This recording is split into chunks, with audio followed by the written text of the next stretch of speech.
Sea waves gently crashed against the coastal sand. The bright rays of the sun sparkled on the water.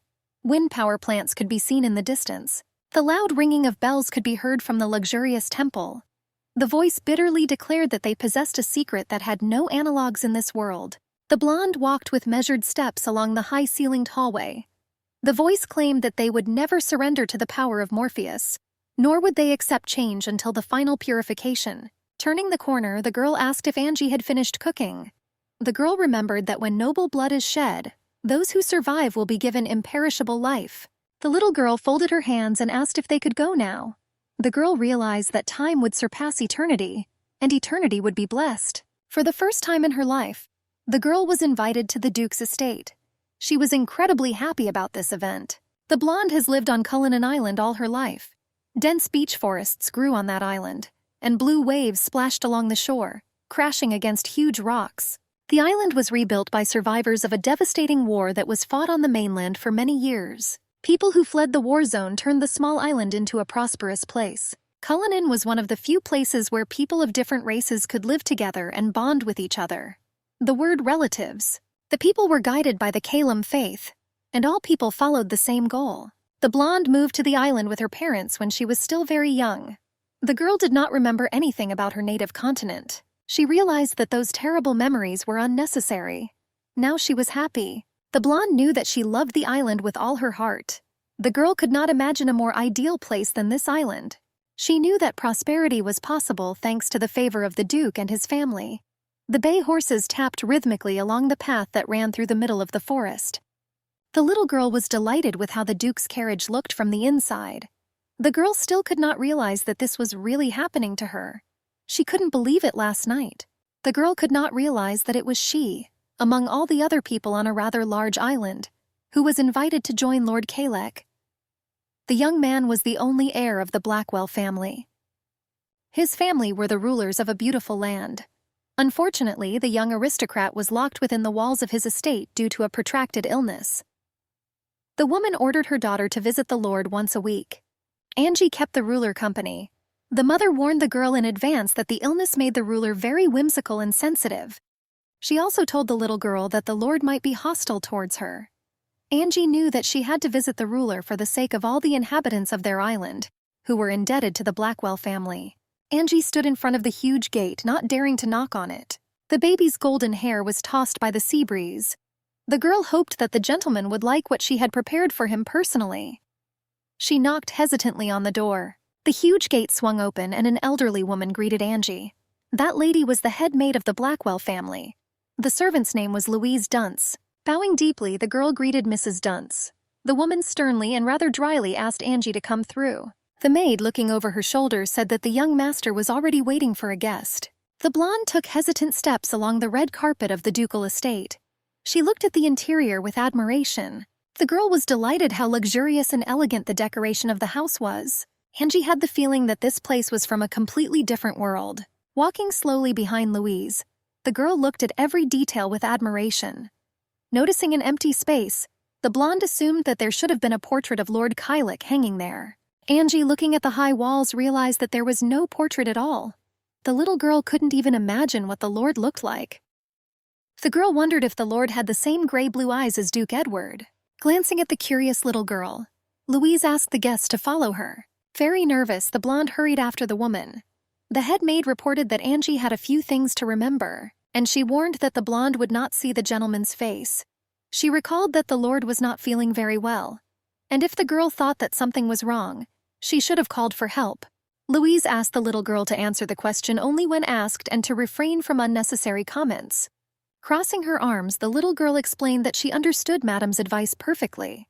Knocking on the door, Angie asked the gentleman if she could enter the room. The room was twilight, illuminated only by small candles that hung near the ceiling. The maid said that she had brought the girl for the master. Rising from the bed, the brown-haired man asked if he had said that he no longer wanted to see guests in his room. The blonde was surprised that the lord did not want anyone to approach him. There were rumors that the reason that the gentleman did not leave the estate was intensive therapy using chemistry. The lord underwent dangerous treatment during his long illness. The guy's face was disfigured and his terrifying appearance could make people freeze, as if they had encountered a gorgon jellyfish. And because of this, No one could dare to look at Kylek. The little girl assumed that the guy didn't want her to be in his room. The blonde felt nervous inside, but not because of the master's face. Bowing, the maid asked for forgiveness for not asking the guy's permission in advance. The lord assured that he understood perfectly well that the woman could not disobey his father's orders. Kylek explained that on this day he would forgive the woman. The young master warned that next time he would not be so merciful and asked him to leave him. Bowing, Louise said that she had accepted the master's order. The woman grabbed the blonde by the shoulder and whispered that she should come and do what she came for. The baby got stuck and didn't know what to do. Angie began to doubt that her presence at the estate was normal. The girl remembered her mother's words and did not understand what to do. The little girl did not want Mr. Kylek to drive her away. Seeing the frozen blonde, the young master ordered her to come up. Angie obediently walked towards the young duke. The brown-haired man asked the guest not to come too close and sit not far from the window. From behind the curtain, Kylek asked what the name of his young guest was. In a voice trembling with excitement, the blonde introduced herself by the name of Angela Risdell. The girl assured that her name could simply be Angie. The blonde said that she and her family lived in a house on the north coast. The lord asked why she came into his possession. The little girl was very nervous, realizing that he could find her story quite boring. The girl understood that if the gentleman allowed her to stay in his room, then she must tell him what she had prepared. The blonde said that she came to the property to tell him a story. The brunette asked in surprise what the story was. The girl explained that this was just a figment of her imagination. Angie asked if the gentleman wanted to hear her story. The blonde said that after she received an invitation from the guy's family, she thought that her greatest passion was reading. The girl insisted that sewing and embroidery were the skills in which she was most confident. She said that her lace would never be able to impress a young aristocrat who was accustomed to luxury. Angie assumed that he had read a lot of books while he was locked in the mansion. The girl assumed that the guy's collection of books was superior to her own modest collection. The little girl realized that none of the stories would be new to the lord. Angie assumed that one day the guy closed his book, looked out the window and noticed the outlines of clouds that floated past, and reminded him of scenes from fairy tales. The girl was sure that he wanted to talk to someone who imagined the same picture as he did. The blonde assumed that it was because of this that she had been chosen as a companion for the young aristocrat among all the children on this excellent island. The girl was sure that among the stories that she could tell, there would be those that were already known to the young man. Angie said that there were stories for which she herself came up with the endings. The little girl asked if the young master would be so kind as to listen to her and share his thoughts. The blonde promised to tell the guy her own thoughts and intentions. She explained that if he said that it was complete nonsense, then she would not be offended. Sitting behind the bedside canopy, the brunette sighed heavily. The lord explained that if the baby was offended, it would not affect him in any way. The girl lowered her eyes and realized that Kylek was completely right, and so as not to be upset, let the caustic remark fall on deaf ears. The young master asked to tell the stories that the girl had prepared. Angie accepted the young master's order with enthusiasm. The guy warned that if the story seemed absurd nonsense, he would not hesitate to throw her away from the estate. Trying to calm down, Angie tried to do what she always did since everyone in the church liked her stories. The blonde asked if the guy was familiar with the story of the Kuma Sibyl. The girl explained that she wanted to tell about this ancient Greek prophetess. As she spoke, her throat burned with thirst, and her gaze from behind the tool unsettled her. The young master allowed her to finish the story without interrupting her or sending her away. After such an exciting time, the door of the huge mansion slammed shut. Kylek asked the baby to come at the same time next week. In parting, the lord wished the blonde a safe journey and called her by name. When she left the master's mansion, the girl was sure that this was a sign that she had succeeded. Little shoes merrily tapped their heels on the tiles of city roads.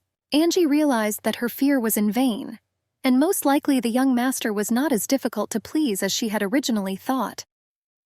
The girl was excitedly thinking about what she could tell the young master next time. The brunette followed the narrator with his sky-blue eyes. Small waves crashed against the sandy shore of the island. The moonlight picked out a silhouette from the darkness of the night. The brunette wiped away beads of sweat after hard work. The guy had hope that he could escape from this damned island. Elliot remembered his parents telling him what a precious blessing his life was. The inhabitants of the island were sure that Duke Blackwell had gathered all the survivors of that terrible war and invited them to live in prosperity on a safe island. The people firmly believed that the mainland was a living hell. The guy was one of the few who realized that every day on the island was unbearable. Elliot pushed his boat away from the shore with a large oar. The brunette understood this, that the world was much larger than this damned place. The guy wanted to take the opportunity to explore a lot. Elliot took a large supply of food and water with him and finally decided to set sail. The guy couldn't believe that escape would be so simple. The brunette watched the silhouettes of his hometown, which slowly disappeared beyond the horizon. The guy couldn't understand why no one even tried to pull this off. The windmill loomed menacingly above him. A dolphin could be seen in the outline of the object, and the old mechanisms creaked, causing horror. The guy remembered that the mill formed the border between the island and the outside world. The guy looked at her in horror, because it turned out that she was much larger than she seemed from a distance. Elliot understood that as soon as he sailed past the mills, he would finally escape from the island. A sharp arrow flashed near the guy, breaking the night silence with a whistle. The brunette lay trembling with fear at the bottom of his homemade vessel. There was horror and a silent question in the blue eyes. The guy begged not to do this, but soon a heartbreaking cry was heard. Windmills loomed ominously over the dying guy. In the depths of the sea, blood began to dissolve in scarlet stains. Kneeling near the bed, the brown-haired man begged for blood. The floor of the cage was covered in scarlet drops. The young master silently watched the monster as it pulled its limbs, wanting to taste the blood. Soon the starry sky gave way to midday. The bright rays of the sun illuminated the island. The girls chatted pleasantly among themselves, weaving macrame. Looking at her students' work, the brown-haired girl noticed that Angie had incredible talent in embroidery. One of the girls noticed that it was incredibly thin lace. Everyone who was at the master class did not understand what the blonde's secret was. The craftswoman smiled and thanked her for the praise. Taking a closer look, the teacher asked what the names of the flowers that the little girl embroidered on each product were called.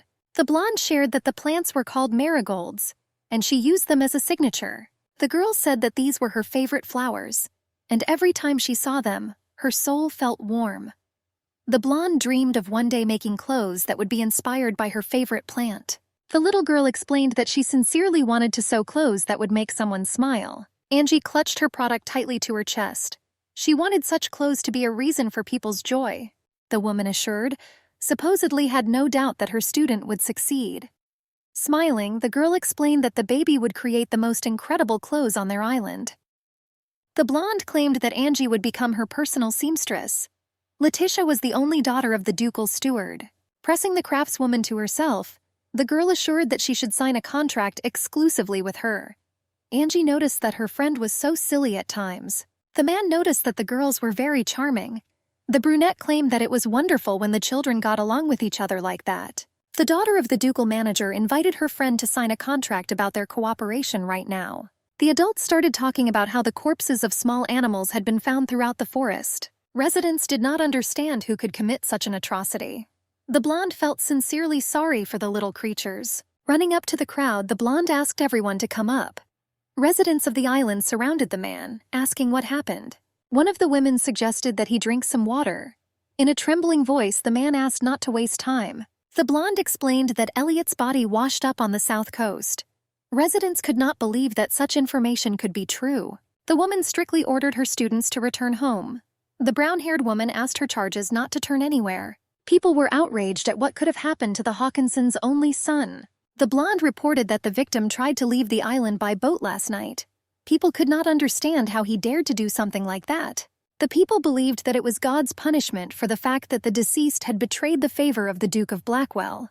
The man suggested that they should have taken the opportunity to remind the children that they should never have left their home island. Residents told the children that the guy tried to leave the island last night, and that he was attacked by a school of sharks. The accident struck fear into all the people of the island. The parents of the deceased grieved inconsolably for several days in a row. The blonde had never seen anyone grieve greatly before. The brunette greeted Angie with a smile. The girl greeted Mrs. Hawkins. The woman asked where the baby had gone. She noticed that the weather was beautiful, like God's grace. Mrs. Hawkins's basket contained many pink roses. Smiling for the sake of decency, Angie realized that the woman who had been heartbroken just yesterday felt much better. It seemed strange to her that there was not a shadow of sadness on Miss Hawkins's face, as if the sad memories had been erased. When the girl came to Kylek, she said that Miss Hawkins's behavior seemed a little strange to her. The little girl explained that she had never felt sad before, and she wondered if this feeling could disappear in the blink of an eye. The brunette suggested that there might be more behind this than meets the eye. The guy asked if the blonde wanted to have a cup of tea. The Lord was sure that a hot drink would help the girl calm down a little, because she was frightened by what she saw. Angie thanked the young master with a smile. The guy warned that if they started talking about this, he would advise the blonde to keep her observations strictly between them. Lord explained that others might think the girl was suspicious because she was having similar thoughts. He pushed the small cup away. The blonde promised to be more careful and thanked Kylek. The girl realized that she had not even considered this possibility. The little girl hoped that the young master did not find her comment reprehensible. Angie wondered if she could interest the brunette. The Lord noticed that if the girl had even a drop of common sense, she would have done so, even without his wishes. Sighing heavily, the blonde realized that she had rushed to conclusions. Angie took another sip of tea and noticed that the drink had a wonderful aroma. The girl noticed that the contents of the mug were slightly different from the pink tea that everyone usually drank. Angie was sure that her parents would probably like the drink. The young master assured that if the girl liked it, she could take the tea leaves with her. Kylek watched his guest carefully through the small mirror in his room. The brunette promised the little girl that he would inform Louise about her preferences. A small sparkle appeared in the girl's green eyes. Angie explained that she was very grateful to the guy. Kylek explained that he wanted to ask something about the story that the blonde told him last time. A silent question appeared in her emerald eyes. The Lord recalled that the guest told him about the Cumean priestess, who longed for immortality and received 1,000 years of life as a gift from Apollo. The priestess watched as her body slowly withered over the years. The woman realized that this was not a blessing, but a curse. The guest was glad that the young master remembered everything. Kylek asked what the girl's answer would be if Apollo came to her and offered immortality and eternal youth. Smiling, the little girl explained that most likely she would have rejected such an offer. A little confused, he asked why her answer was that way. After thinking a little, the blonde explained that at first she would have wanted to accept such a gift without question. But the beauty and meaning of life originated from ephemerality. Angie explained that even the most exquisite and delicate flowers withered when their lifespan came to an end. The little girl explained that new, no less noble shoots grow in place of old flowers. The blonde suggested that this could be called providence. The Lord was surprised that immortality meant nothing to her.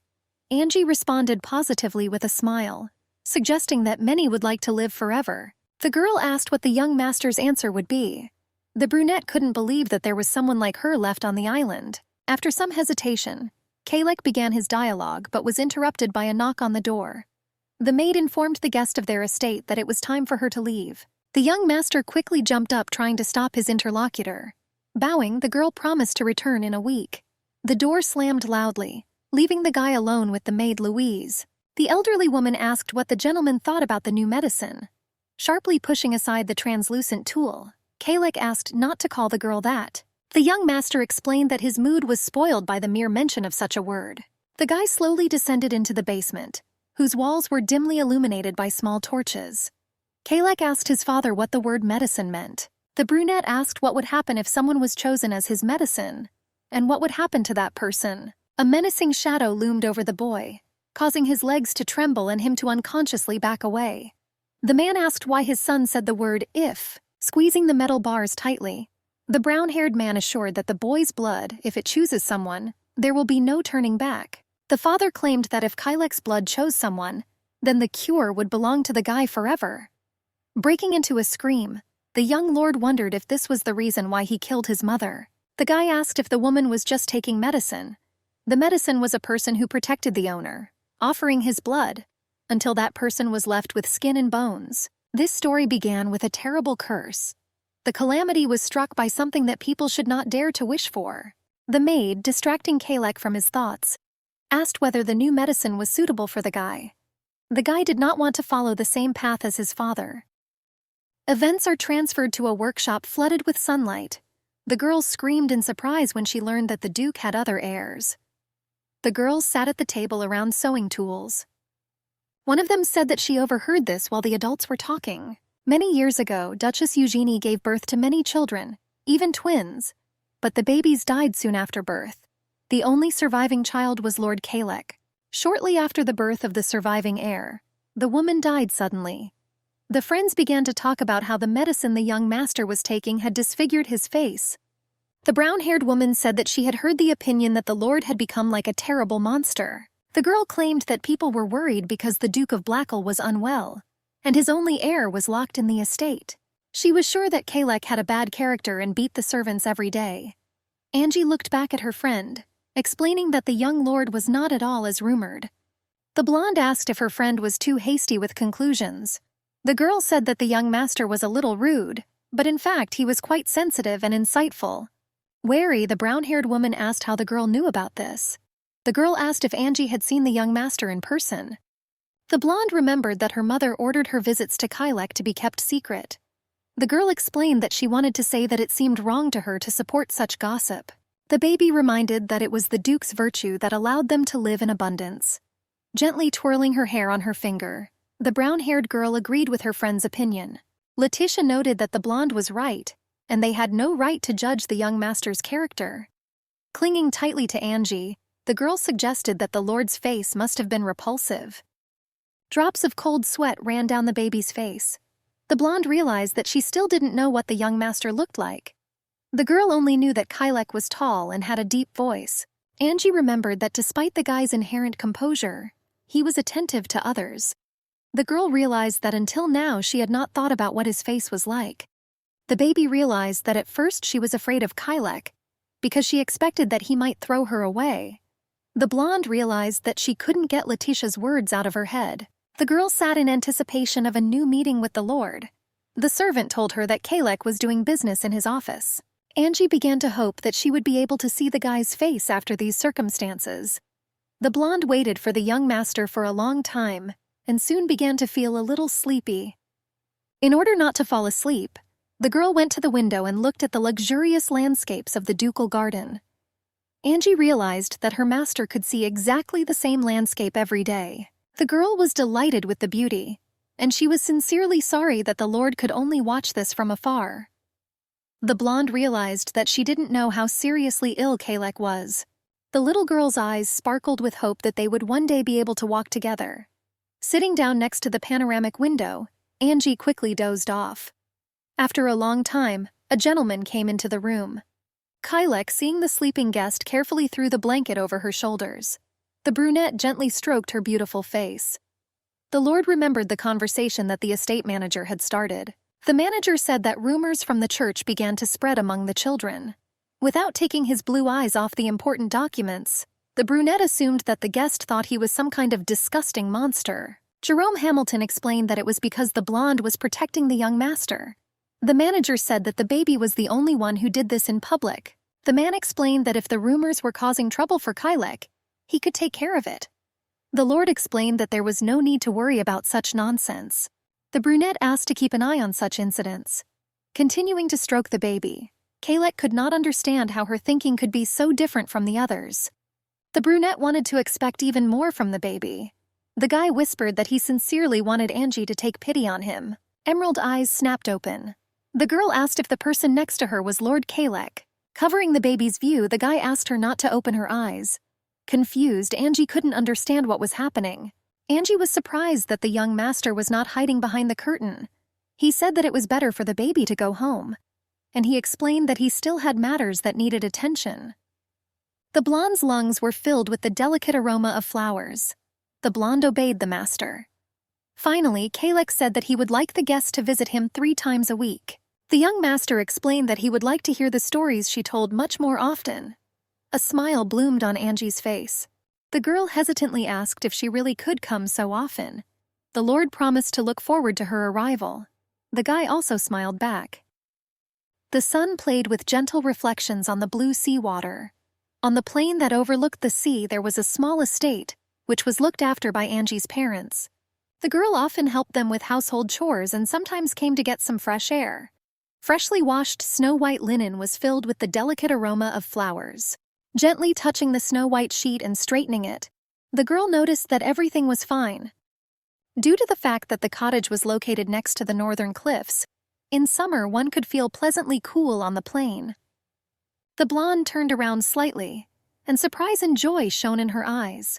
The girl noticed that the red roses had already bloomed. She gently touched their velvety petals. Angie was delighted by the beauty of the flowers.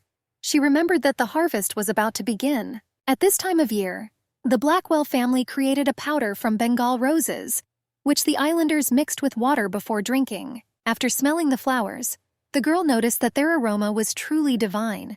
She noticed that the roses had a pleasant but not too rich aroma. Once again, drawing the delicate smell into her lungs, the girl remembered her master.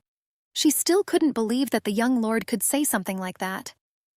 The more time the blonde spent at the Blackwell estate, the more she wanted to find out what kind of person the lord really was. The girl realized that the young master was unshakably strict, but at the same time he was warm, like the rays of the setting sun. Excitedly, she asked what food Kylek liked best.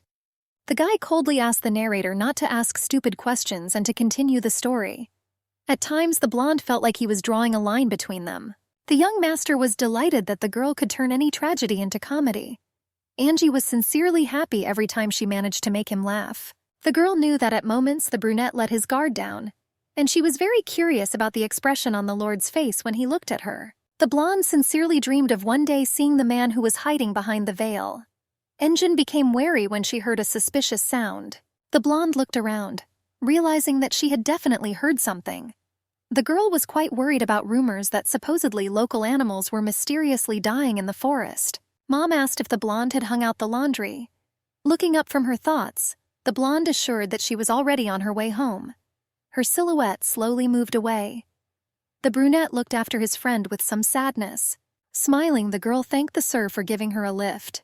Angie explained with a bright smile that the weather was wonderful, and she would walk the rest of the way. The little girl held a small bouquet of flowers in her hands. The coachman remarked that a walk in the garden was an excellent idea.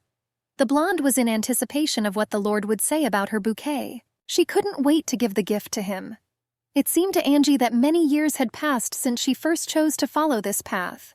The girl enjoyed the gentle touch of warm rays and the sweet aroma of flowers that was present in the air. The blonde realized that autumn would soon come and time would take its course, leaving behind an endless number of traces. Small heels left marks that covered the entire ground. The girl confidently knocked on the luxurious gate. Louise greeted the blonde. In the turmoil of her life, Angie didn't even have time to realize that she had turned 18. 3 years passed, and this time seemed both long and fleeting to the blonde. Angie's relationship with the lord has undergone many changes.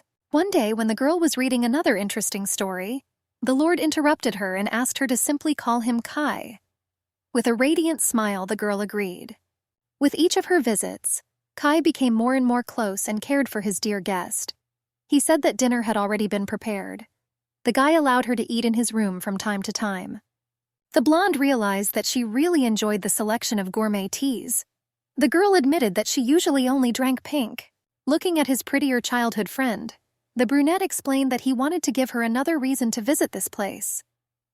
Every day, the connection between Angie and the guy grew stronger. The girl dreamed of looking at the young master just for a moment.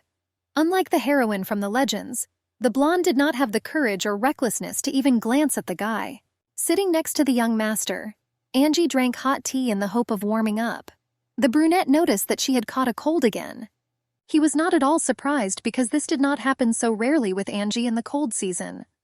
Laughing, the blonde explained that this time she was not so bad. The guy noticed that the girl said this last year. The lord admitted that he did not like it at all. After a short pause, Kai asked if there was something that the blonde sincerely wanted. The girl asked him again in confusion, a little embarrassed. The brunette reminded that his girlfriend would soon have a birthday. The guy assured that he would like to give her a gift. Angie briefly remembered the luxurious gifts she had received over the years. The young girl was very confused because he usually surprised her without even asking. Kai reminded that the girl would soon turn 18. The brunette claimed that he would like to give her something especially in honor of her coming of age. At times, Angie felt like her friend was reading her mind, as if he was looking right into her shower. The blonde was very confused by this question, because she didn't know what exactly she wanted. The girl sincerely appreciated his gifts, and therefore did not even think about it. The blonde began to talk in an uncertain, trembling voice. A violent cough was heard from behind the tool. The girl immediately jumped up, alarmed. Blood oozed from the young master's mouth, and his lungs were compressed from lack of air. Without thinking for a second, the blonde ran towards him, trying to help. The young lord's snow-white shirt quickly became covered with scarlet drops. The guy barked at the guest to stay where she was and called the servants. Soon an excited Louise and several other workers ran into the room. The elderly woman grabbed the blonde tightly by the shoulders, not allowing her to move. Through the translucent fabric, one could see the silhouette of a guy exhausted by an attack.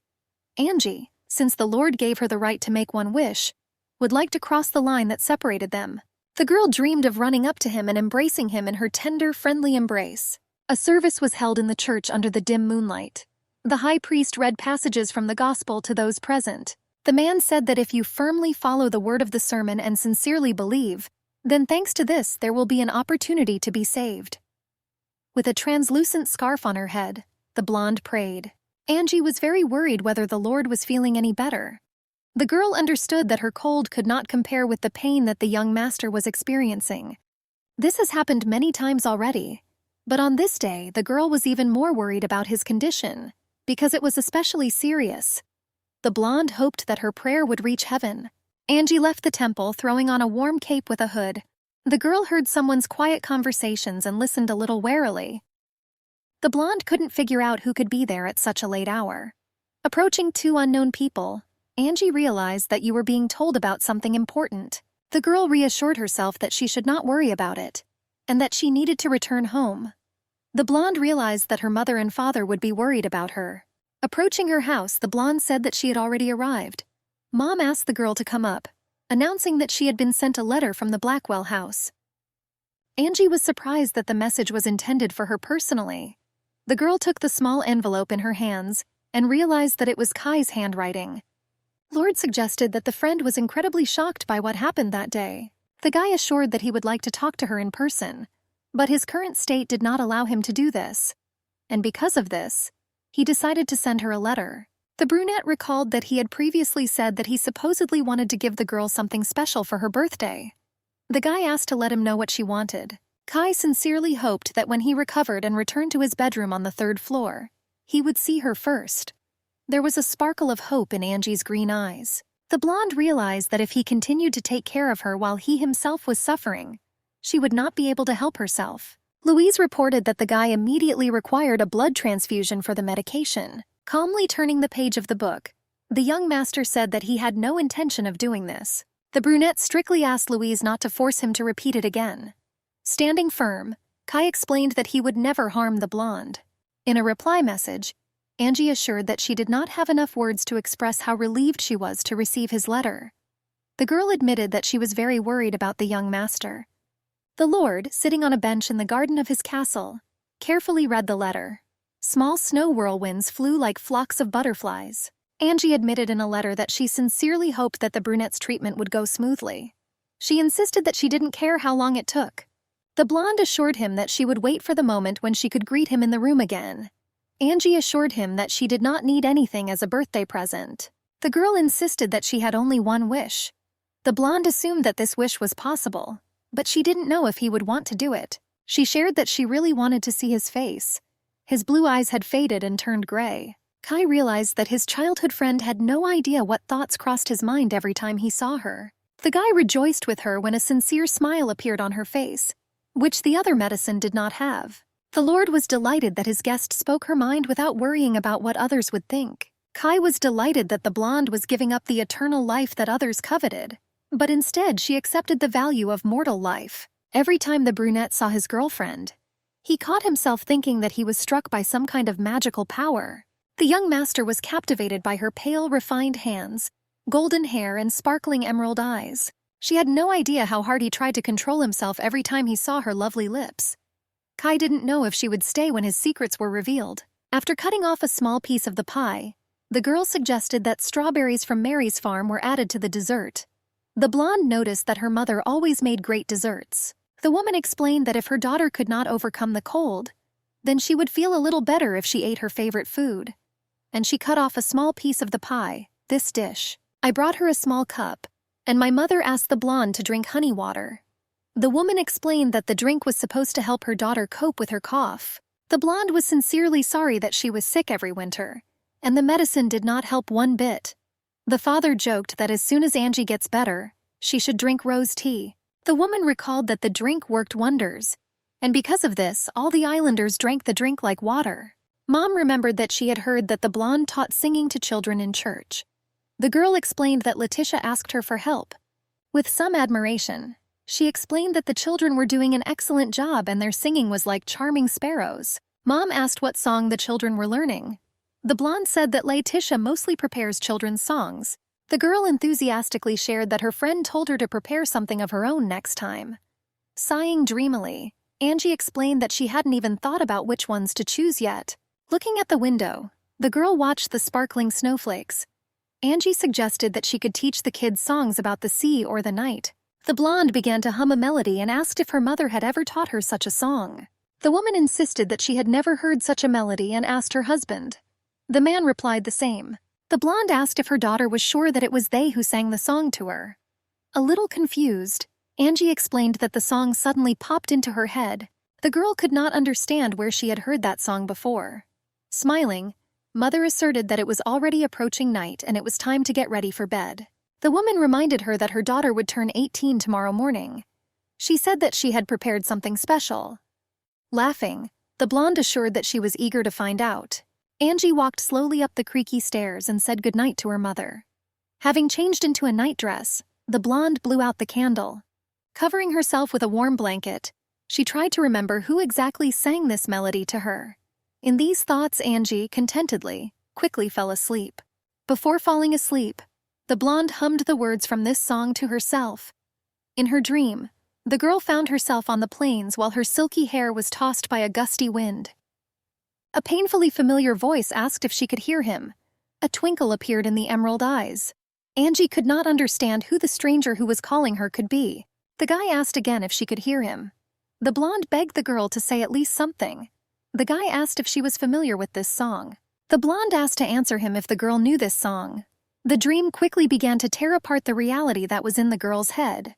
The previously beautiful landscape has now become very dark. Bright rays of the sun made their way into the girl's room. Emerald eyes opened, "I accept the new day." Angie realized that the dream seemed too vivid and realistic. Tearing the blonde from her thoughts, her mother knocked on the door and asked if she had woken up. Rising from the soft bed, the girl answered positively. The woman asked her daughter to come downstairs and look at the many gifts. The blonde said that a gift from the Blackwells had also been delivered. The girl eagerly took the box with the dusty blue rose. The note said that the gift was intended for Angie, who loved winter and snow. The girl immediately realized that this gift was from Kai. The Lord wished his girlfriend a happy 18th birthday. The brunette said that he was very sorry that he could not congratulate her personally on this day. The guy said that the letter contained his sincere wishes. He wished his childhood friend that her days would be happy, and that her joy would continue throughout the following days. The brunette explained that he was trying his best to recover, and asked to wait another 10 days. The Lord promised to give her a real gift. Kai informed that along with the letter, he sent a little thing called a snow globe. The guy explained that with the new thing, the girl would be able to admire the snowfall all year round, as if her birthday had never ended. Looking at the gift, the blonde was delighted with its beauty. The birthday girl felt as if she was looking at a scene from a fairy tale. The girl understood that her friend had sent her plenty of gifts. Angie sincerely hoped that by a real gift the brunette meant that he would show her his face. The blonde was glad to hear that everything was fine with the Lord. Approaching her daughter, the woman admired the beauty of the gift. Mom asked if this was the first gift the Lord sent for her birthday. The blonde asked if the young Lord had opened up to her daughter. Since the girl was embarrassed about the gifts she received on previous birthdays, she did not tell her mother and father about those.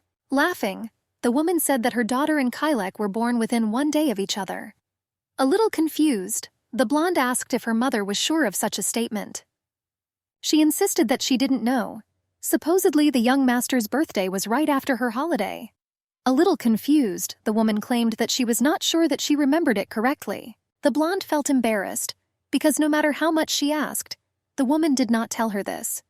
The girl could not believe that she had not known about this for 3 whole years. Lowering herself, the woman explained that it was not a big deal since Duke Blackwell and Lord Kalik preferred to spend their birthdays quietly. Mom explained that this was an unspoken rule, since the Lord was against any form of extravagant celebrations. The woman asked to pretend that she had not heard about it on her next visit. Lowering her eyes, Angie insisted that the birthday was a special event. The blonde explained that she felt sad every time something like this happened. The girl asked what exactly Lord Kai was sick with. The blonde assured that her heart ached for him, while she knew that he could not enjoy even such simple joys of life. Angie assured that she was very worried about her friend and could not help herself. Mother warned her that she should not say this in front of strangers. The woman explained that the Blackwells were not an ordinary family like theirs. The blonde explained that the ruler's family was very different from theirs, and this meant that they carried a heavy burden on their shoulders. The woman explained that they were obliged to respect the wishes of the rulers. Mother insisted that if Angie really cared, then she should have prayed for the Lord. The girl said in her letter that she had a great time celebrating her birthday. The blonde said that the holiday was filled with heartfelt wishes from a huge number of people.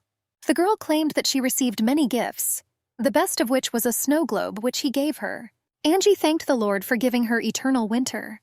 The blonde explained that she wanted to say that she missed him a lot. The girl was looking forward to the end of his treatment and they could see each other again. She admitted that she really wanted to see him in full health and finally see his smile. Angie hesitantly asked if she could make such a wish. Having finished her prayer, the girl asked to grant Kai a peaceful life and good health. The blonde was waiting for those 4 days to pass and they could see each other again. Coming out of the temple, the girl heard someone talking. Angie, hiding, decided to eavesdrop on the conversation. The girl suggested going back and talking to Miss Dunce. A small voice said that this was against their teachings. Angie heard approaching steps and tried to understand what the strangers were talking about. Shivering from the cold, the blonde hoped that those people had already left. Looking up, the girl realized that she had seen this man in a black cape before. A small tremor ran through Angie's body as the stranger began to quickly approach her. The blonde grinned and said hello and suggested that they had already met before. Tearing the robe off his head, the blonde asked if the girl remembered him. The stranger's face was illuminated only by the dim light of the lantern he was holding in his hands. The blonde assumed that the girl had not seen him. A visibly nervous Angie explained that she had never seen the guy. The blonde explained that he came to the city to help his aunt, who was the caretaker of the church. Angie asked if the stranger's aunt was called Hester. The guy confirmed the blonde's guesses. Angie guessed that the woman she saw that night was the caretaker. The blonde remembered that her mother once told her that her older sister died of illness many years ago. The child, whom the woman raised alone, was born with a weak body and could hardly leave the house. The blonde remembered that that boy had albinism, and because of this he had purple eyes. This situation reminded the girl of the situation with Kai. The stranger asked if Angie had seen him. Hanging over the blonde, the albino asked to let him walk her home. The guy noticed that it was quite late, and the winter nights were very dark. Angie refused the offer, explaining that everything was in order, and assuring that she always walked this road. Quickly leaving, the blonde said goodbye to her new acquaintance. The guy realized that he didn't even have a chance to tell her his name. After prayer at church, Angie returned home and quickly fell asleep. In her dreams, the blonde found herself on the same field. The stranger quickly approached her, trying to call her. Angie became wary that the same guy appeared in her dream again. The girl assumed that she could not speak because she could not utter a sound. Recently, the still green clearing was engulfed in flames. The fire spread quickly. The blonde looked around, trying to figure out how to get out and where the fire came from. At parting, the stranger explained that they had met again and asked not to forget him. The blonde introduced himself as Martin Silva. Bloodthirsty flames consumed Martin, leaving only a mountain of ashes in his place. After a terrible dream, the girl's blue eyes were filled with fear and some sadness. Angie jumped out of bed and was breathing heavily. After listening, the girl realized that the scream was similar to the one she heard in her dream. The blonde put on a cape and took a lamp with her. She took tentative steps along untrodden paths. Due to the severe frost, the snow crunched under her feet. The wind howled terribly as if begging the blonde not to go. The girl walked with uncertain steps to the place where she thought the sound had entered. Something quickly slipped behind the blonde. Angie assumed that there was a wild animal next to her. Red eyes glittered in the darkness. Seeing the red, furious eyes, the girl screamed and threw her lamp to the ground. Her hands shook violently when the girl realized that the creature was looking at her. Angie was trembling either from cold or from fear, feeling a huge shadow hanging over her. She was genuinely surprised to see a man in a shirt spattered with blood. Without ceasing to tremble, the blonde tried to slowly crawl away from the creepy stranger. Consciousness quickly left Angie's body and she collapsed unconscious. Having caught his friend in his arms, Kai realized that after this incident he would not be able to give her the gift he had promised. The young lord carried his girlfriend in his arms. Light snow covered the massive branches of the pine trees. Looking around, the guy realized that his father had finally quenched his thirst. The brunette did not understand how his friend ended up in such a dangerous place. The guy whispered that the whole island and forest were unsafe. Kai asked the blonde to hold out a little longer. The lord gently kissed her forehead and assured her that he would not be strong enough to protect her. The guy swore that he would destroy the curse with his own hands. The rays of the morning sun flooded the girl's house. Angie asked if mother was in the kitchen. Smiling, the woman wished her daughter good morning and assured that she was already going to wake up the blonde. Angie was asking how she got home last night. Confused, the woman asked what her daughter meant. The girl asked if her parents noticed that she went out last night. Having placed freshly brewed tea on the table, the woman claimed that she did not understand what her daughter was talking about. The blonde insisted that she and her husband did not hear their daughter leave last night. The woman explained that the only thing she heard was that strange cry that her daughter was talking about. Mom assured that if she really went into the forest, her shoes would be covered in mud. The woman asked her daughter to look at the shoes because they were perfectly clean. The blonde explained that the front door was locked. Mom claimed that when she entered Angie's room, she was usually sleeping soundly in her bed. The woman assumed that her daughter was just having another nightmare, and so she asked her to throw stupid thoughts out of her head and start breakfast.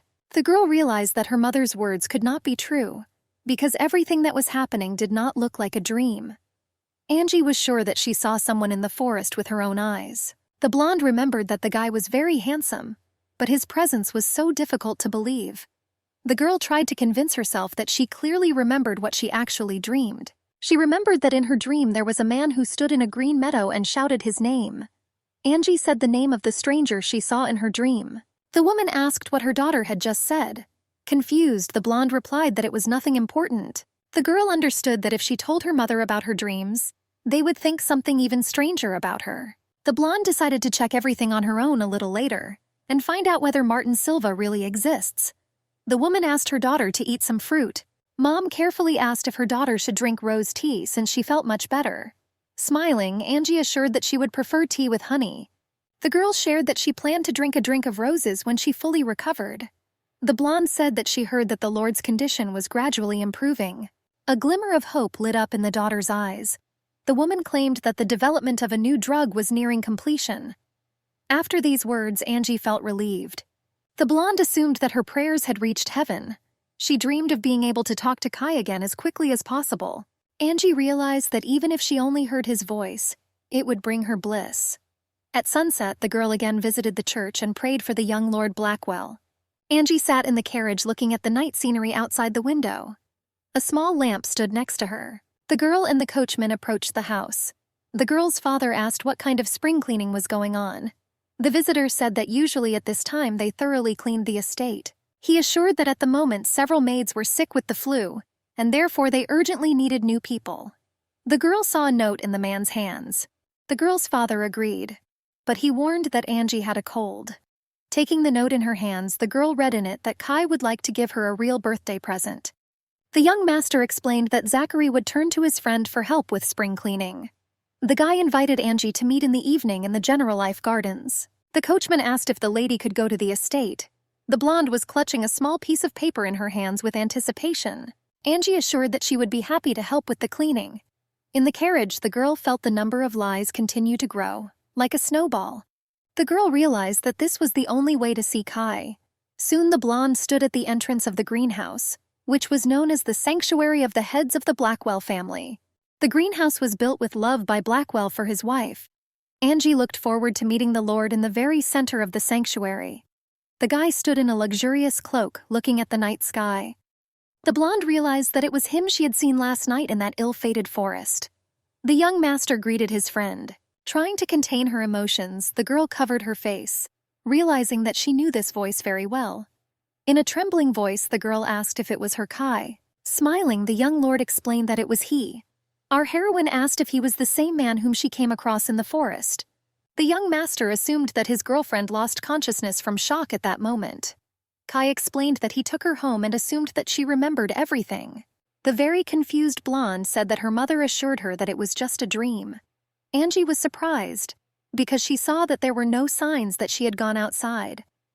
The Lord said that he covered up all traces of her escape because he didn't want her parents to worry again. The brunette said that he wiped away traces of snow on the girl's shoes and hung her cape in the same place. With excitement, the blonde asked what he was doing in the forest at night. The girl said that she went there because she heard a strange noise. Angie assumed that the friend was there because of the same noise too. Kai claimed that he was also awakened by a strange scream. The guy reassured his friend that it turned out that there was something wrong with the windmills, and the sound came from the sea. Kai noticed that it was very strange that no one went to check it out except her. The blonde began to doubt that the noise really came from the windmills. The girl was sure that the scream belonged to a person. Seeing his friend's confusion, the brunette asked if she liked the gift. Angie carefully examined every feature of his face. The blonde tried many times to imagine the guy, but she failed because she couldn't think of anything other than what other people were saying. Even in her wildest fantasies, Angie could not imagine such graceful features.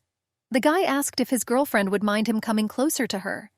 The brunette explained that she could push him away at any moment if she felt completely uncomfortable. Kai gently touched her hand. The young master promised to always respect the girl's wishes. But as soon as the guy approached, Angie's heart began to pound and her cheeks turned very red. After an awkward silence, they kissed passionately while the scent of fresh flowers filled the air. The blonde felt like her heart would burst out of her chest in a moment.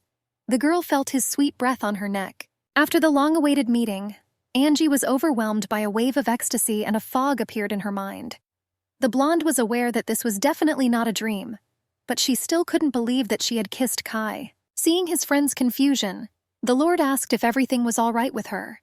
Removing her hand, the blonde explained that not everything was okay with her. Slowly stepping back, the young master asked if he had done something she did not want. There was a slight blush on Angie's cheeks. She said that she would like this too. The blonde explained that they were from completely different worlds. Kai assured that there was no need to worry too much about this. The guy assured that Angie herself knew how precious she was to him. Kneeling down, the brunette gently kissed her hand. In the basements of the same castle, furious screams were heard that echoed through the gloomy corridors. The man claimed that the boy was dearer to him than anyone else. The brown-haired man allegedly wanted his son to live the rest of his life in good health and completely unharmed. The man angrily broke the mirror that stood in his room. The brown-haired man's shirt quickly became covered with blood, which flowed from his mouth. The head of the Blackwell family explained to his faithful servant that this was his only desire. Tightly clutching the blood-covered napkin, the master explained that the servant could use any means, be it new drugs, witchcraft, or medicine. The ruler argued that Jerome must save his son at any cost. The trembling light of the torch cast eerie shadows on the floor and walls. The guy was sure that Angie knew better than anyone how precious she was to him. Kai assured that if she did not feel the same as him, then it was not her fault. The blonde, tightly grabbing his hand, claimed that she felt the same and had been waiting for this moment for many years. The girl admitted that she prayed every night. I can imagine the moment when they will stand face to face. The blonde assured that she hoped that the day would come when she would finally be able to speak to him, looking him in the eyes. With a slightly darker expression, Angie explained that she took into account her humble origins and was unsure whether they should become even closer. Lord assured that his late mother was the daughter of a piano teacher. Angie was a little taken aback by this answer. Despite many years of communication, the blonde did not know about this. For a long time, the girl assumed that Evgenia was from a family equal in status to the Blackwell house. Do not get up from your knees. The young man assured that he was trying to convey to his friend the fact that his aristocratic origins would not become an obstacle to their relationship. Kai said that he just wanted to hear an answer that would come from the very heart of his friend. The blonde realized that she couldn't forget what her heart wanted. Unfortunately, she could not forget what her heart desired. Strong heartbeats echoed in the blonde's ears. Angie felt her entire body pulsate. Taking the Lord's hands, the blonde admitted that she felt the same. She insisted that she felt that she wanted to be brave just this once. The Lord hugged his girlfriend tightly, gently whispering her name. Watching what was happening, "No" escaped the blonde's lips. Suddenly jumping out of bed, the guy realized that he had again seen that girl with blonde hair, who had often appeared in his dreams lately. Martin finally found out the name of the guy who was next to the stranger in his dreams. The guy realized that his dreams were very strange. The blonde found it very strange that a girl he had never seen before kept appearing. Markin was surprised by the events taking place on Cullinan Island. There were stacks of various papers carelessly scattered in the blonde's room. Martin still couldn't understand what he needed to do. After all, he couldn't even be sure that everything he saw in his dreams was real in reality. Strange dreams literally drove the guy crazy. Martin put on his slippers, trying to convince himself that the dreams were just a coincidence. Looking at himself in the mirror, the blonde suggested that this could be his fate, which should not be ignored. Angie, sitting behind a book, recalled the events of the previous evening. Much to our regret, the young master said that he needed some treatment for some time. Yesterday, the guy shared that the development of a new drug was still carried out by trial and error. He explained that most likely they would not be able to see each other. Seeing the excitement on his friend's face, the brunette asked if everything was okay with her. Sitting at the table, the girl dreamed that the Lord would get better quickly. Angie unconsciously said these words out loud and, embarrassed, hoped that no one heard her. The blonde reassured herself that he said that his treatment would not last that long. She realized that she had to be patient until then, and there was no need to worry about it. Thinking about it, she decided that it would still remain a mystery to her. The blonde understood that you couldn't find the birthday registry in the book. The girl was reassured by the fact that the stranger from her dreams was simply a figment of her imagination. Angie remembered that until recently, she had never had the feeling that her dreams were connected. Before she checked all the books, she was sure that the blonde was the inhabitants of this island. The blonde created that she should dig deeper. She was sure that the guy's name should be in the register of island residents. Angie asked again whether there was not a single similar name in the registry. The worker reported that there was no one with even a remotely similar name. The man invited the blonde to take a look for herself and handed her one of the many books. Brown said that it contained the names of everyone who had ever lived on the island over the past 20 years. The blonde wondered if someone she had never seen could appear in her dreams. Angie realized that she didn't even know if this person actually existed. The girl assumed that the image that appeared in her dreams was some kind of ghost. The blonde wondered if there were those who ended up badly trying to escape the island. Angie clarified that she meant people like Elliot, who tried to sail a boat past windmills. The man thought for a few moments and explained that he did not remember such cases. He suggested that the girl look at the death register. Entering the library, the girl asked if Angie was still there. The blonde greeted Michael and invited her friend to go. Letitia reminded them that they must come together to weave the hyperroll lace. After daydreaming a little, the blonde realized that her friend was right. Angie was determined to look at the death register another time. The girl hoped to see the stranger again in her dreams and receive additional clues. Looking at her friend, Letitia noticed that something had changed in her. Green eyes darted from side to side trying to come up with an excuse. Letitia noticed that the girl looked more beautiful than ever. The blonde asked what Angie's secret was. Grabbing her friend by the shoulders, she asked if she was dating someone without telling her a word. The blonde remembered the absurd proposal, and her cheeks quickly began to turn red. The girl with red hair waved her hand and offered to go with them to the sewing room. Angie asked if there should be another person with them. Confused, the girls asked who her friend meant. The blonde claimed and was allegedly sure that there was another participant in the embroidery circle. The blonde described the girl she remembered well. Laughing, one of her friends insisted that the blonde was just imagining things. The girl suggested that Angie confused her with one of the heroes of her books. But our heroine was completely sure that she probably wove lace with them.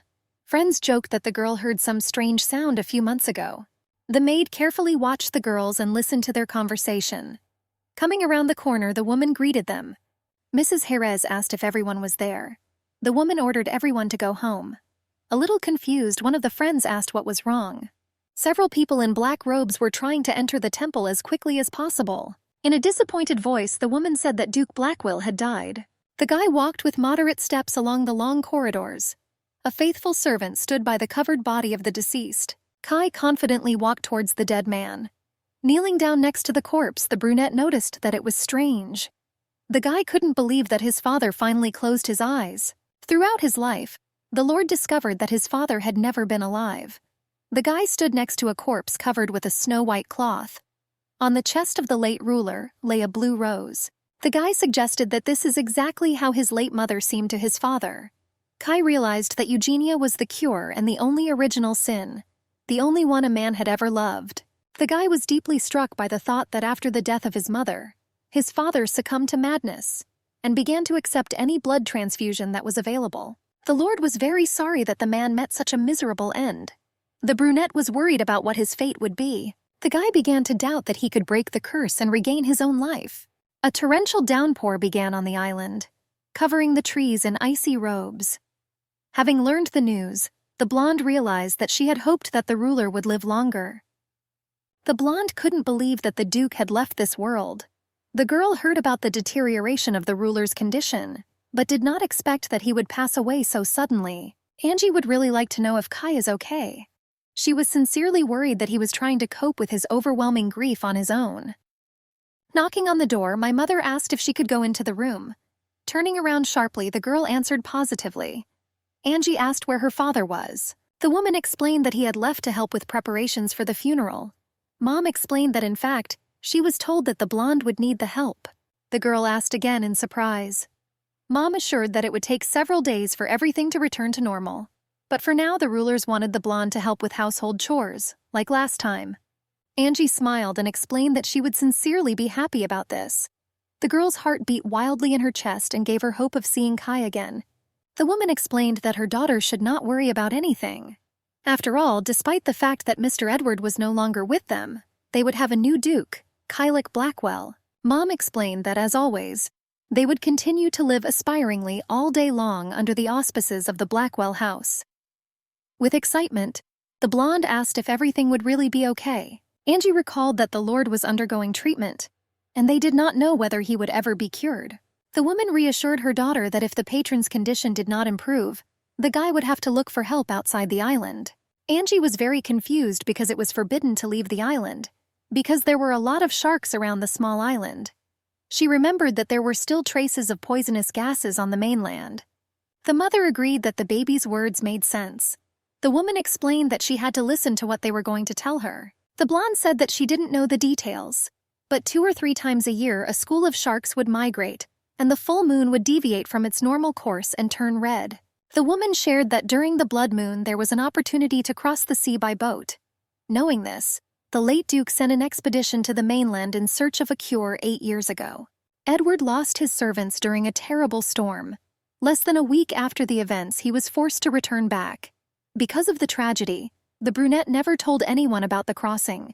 If the ruler had spoken about this, people might have made dangerous attempts to leave the island. The woman explained that if you didn't know the lunar cycle, the unfortunate people could die like Elliot. Thoughtful, the girl asked if this meant that the mainland was a safe place. Angie noticed that this was markedly different from what her parents led her to believe. Hesitating a little, the woman argued that her daughter's judgment was not correct. Mom explained that the Duke was desperate, so he left to get medicine. The blonde asked her daughter not to fill her head with stupid thoughts. The woman asked Angie not to tell anyone about this. The very nervous girl explained that she still had one more question. The blonde asked when this lunar cycle would be next. Mama insisted that she didn't know for sure. The woman assumed that only servants who had served in the Blackwell household for a long time were aware of such things. Trying to avoid the conversation, the blonde reminded her that it was time for her daughter to pack her things, since she needed to go to the Blackwell's house immediately after the funeral. While packing her things, Angie noticed that it had never even occurred to her that she had a chance to leave this island. Thoughts began to come to the blonde's mind that this was indeed a possibility. Standing in the rain, the people bowed their heads saying goodbye to their ruler. People prayed for their master to rest in peace. A torrential downpour dripped onto the luxurious tombstone. The blonde stood and watched the funeral procession. There were no tears on Angie's face. The mother asked her daughter to stand in the same place.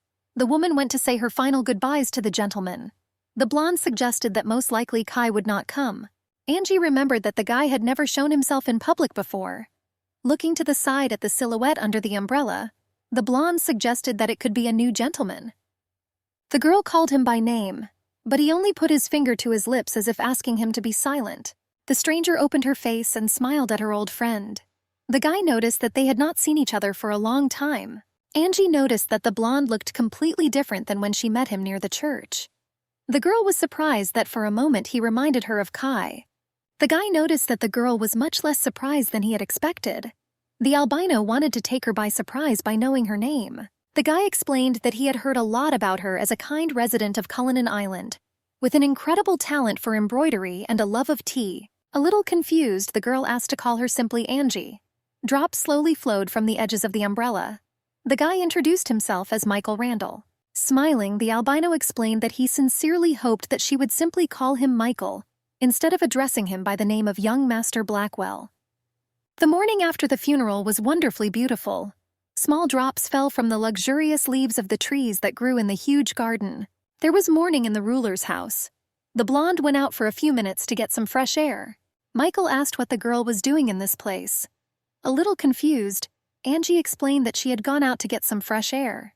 The blonde noticed that the atmosphere inside the house was quite heavy. The girl said she allegedly heard that a new acquaintance had been suffering from some kind of illness for a long time.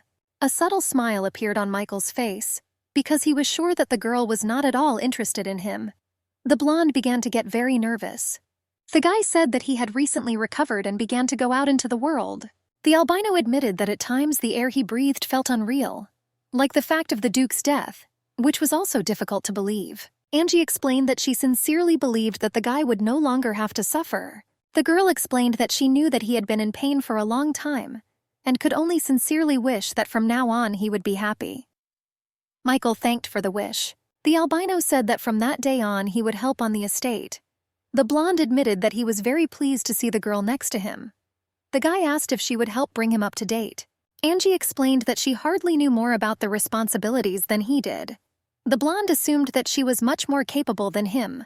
The girl felt a little ashamed that she had previously mistook him for Kai, and only now she saw that he was radically different from her friend. Angie noticed that it was the gentleman who was akin to the dark chess piece, while Mike embodied the ivory color of the piece.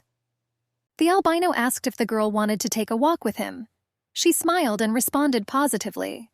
Walking up the long steps, Angie tripped and began to fall rapidly. "We don't waste a moment." The guy grabbed her hand, not letting her fall.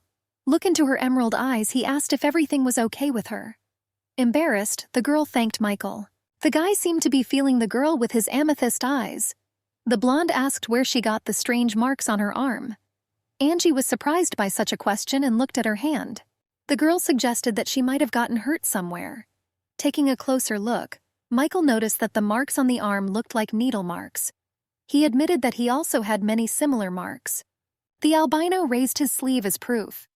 Angie was surprised that the scars on his arm looked exactly like hers. The very nervous blonde remembered that she had never had an injection before. She could not understand where such traces came from. Sitting down next to the girl, Michael asked if she would mind him taking a closer look at the scars. Hesitating a bit, the blonde agreed. Kai watched his friend with some excitement. The young master asked how long she would stay in the castle. Jerome said that the blonde will be with the guy for about 10 days. An unkind sparkle flashed in his blue eyes. The young master began the sentence but then assured that it was nothing important. The brunette realized that it would take him some time to adapt. The guy gently combed his silky hair back with his hand. Kai realized that the future was fraught with a great many changes. Bare tree branches hung over the Blackwells' luxurious estates. The stars were barely visible from behind the dark clouds, giving a dim light. The brown-haired woman told about her friend that they were given instructions to tidy up the library or do some sewing. The girl asked if she wanted to go to breakfast together. While they were cleaning up the mansion, the girls became good friends. It was Annette, a servant in the Blackwell house. Smiling, Angie explained that she would gladly accept such an offer. Anna wished her friend good night, and hoped with hope that they would see each other in the morning. Sighing heavily, Angie lay down on the luxurious bed. The blonde did not expect that a whole room would be allocated for her. The girl realized that she would not see Kai that day. Angie remembered that a friend sent her a note promising to try to come. Sweetly stretching, the girl noticed that this day had been very long. At first she sent the man to rest, and then she met someone. The blonde couldn't stop wondering where the strange marks on her arm came from. Angie realized that the scars were most likely from injections, but she didn't remember anything.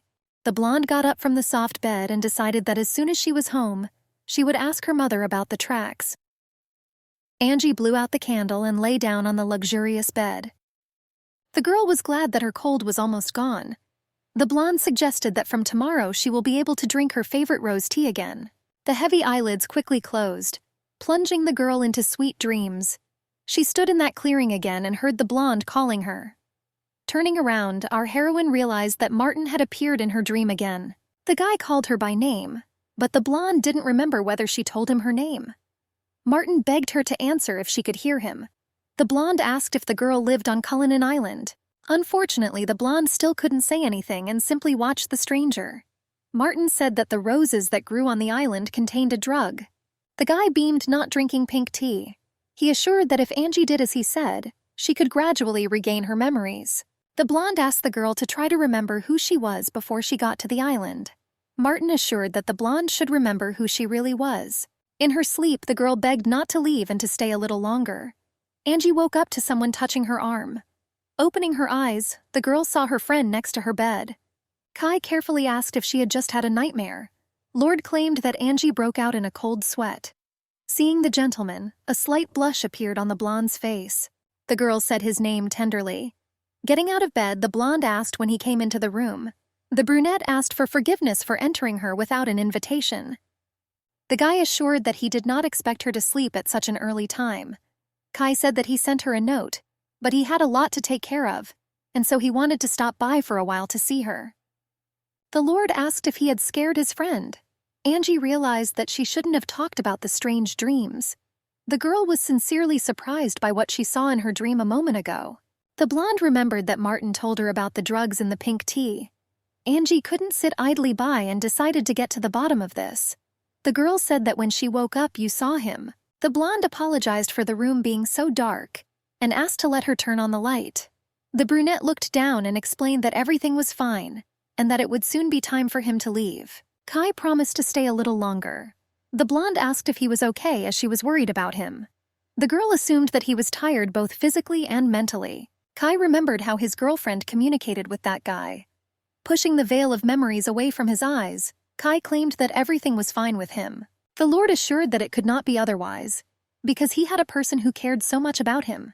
Gently pushing her hair away from her face, the brunette promised that when his treatment was completed, he would like to talk to her about something. Kai assured that he would like to talk seriously about the future. Sunlight flooded the luxurious estate. On the branches of small fir trees one could see snow sparkling under the bright rays. A small rose stood in a vase by the window, enjoying the beautiful day. Angie decided to pour herself a small mug of tea. The girl could not understand why Kai was such a good kisser. The blonde realized that she had completely lost track of time, and guessed how good the young master was at other things. Confused even more, she realized what she was thinking about. The girl understood that in any case, she was glad that the brunette's treatment was successful. The blonde was very curious about what he wanted to discuss with her. Angie thought about their future and her heart began to beat wildly in her chest. But only one thought came to the girl. She took a mug of tea and spilled some on her hands. Angie dropped her mug of hot tea and suddenly remembered yesterday's dream. The blonde decided to listen and suspected that pink tea could really be what the stranger said in his dream. Angie wondered if Martin had been appearing in her dreams frequently around the same time she started drinking tea with honey for her cold. The girl began to suspect that this was not just a coincidence.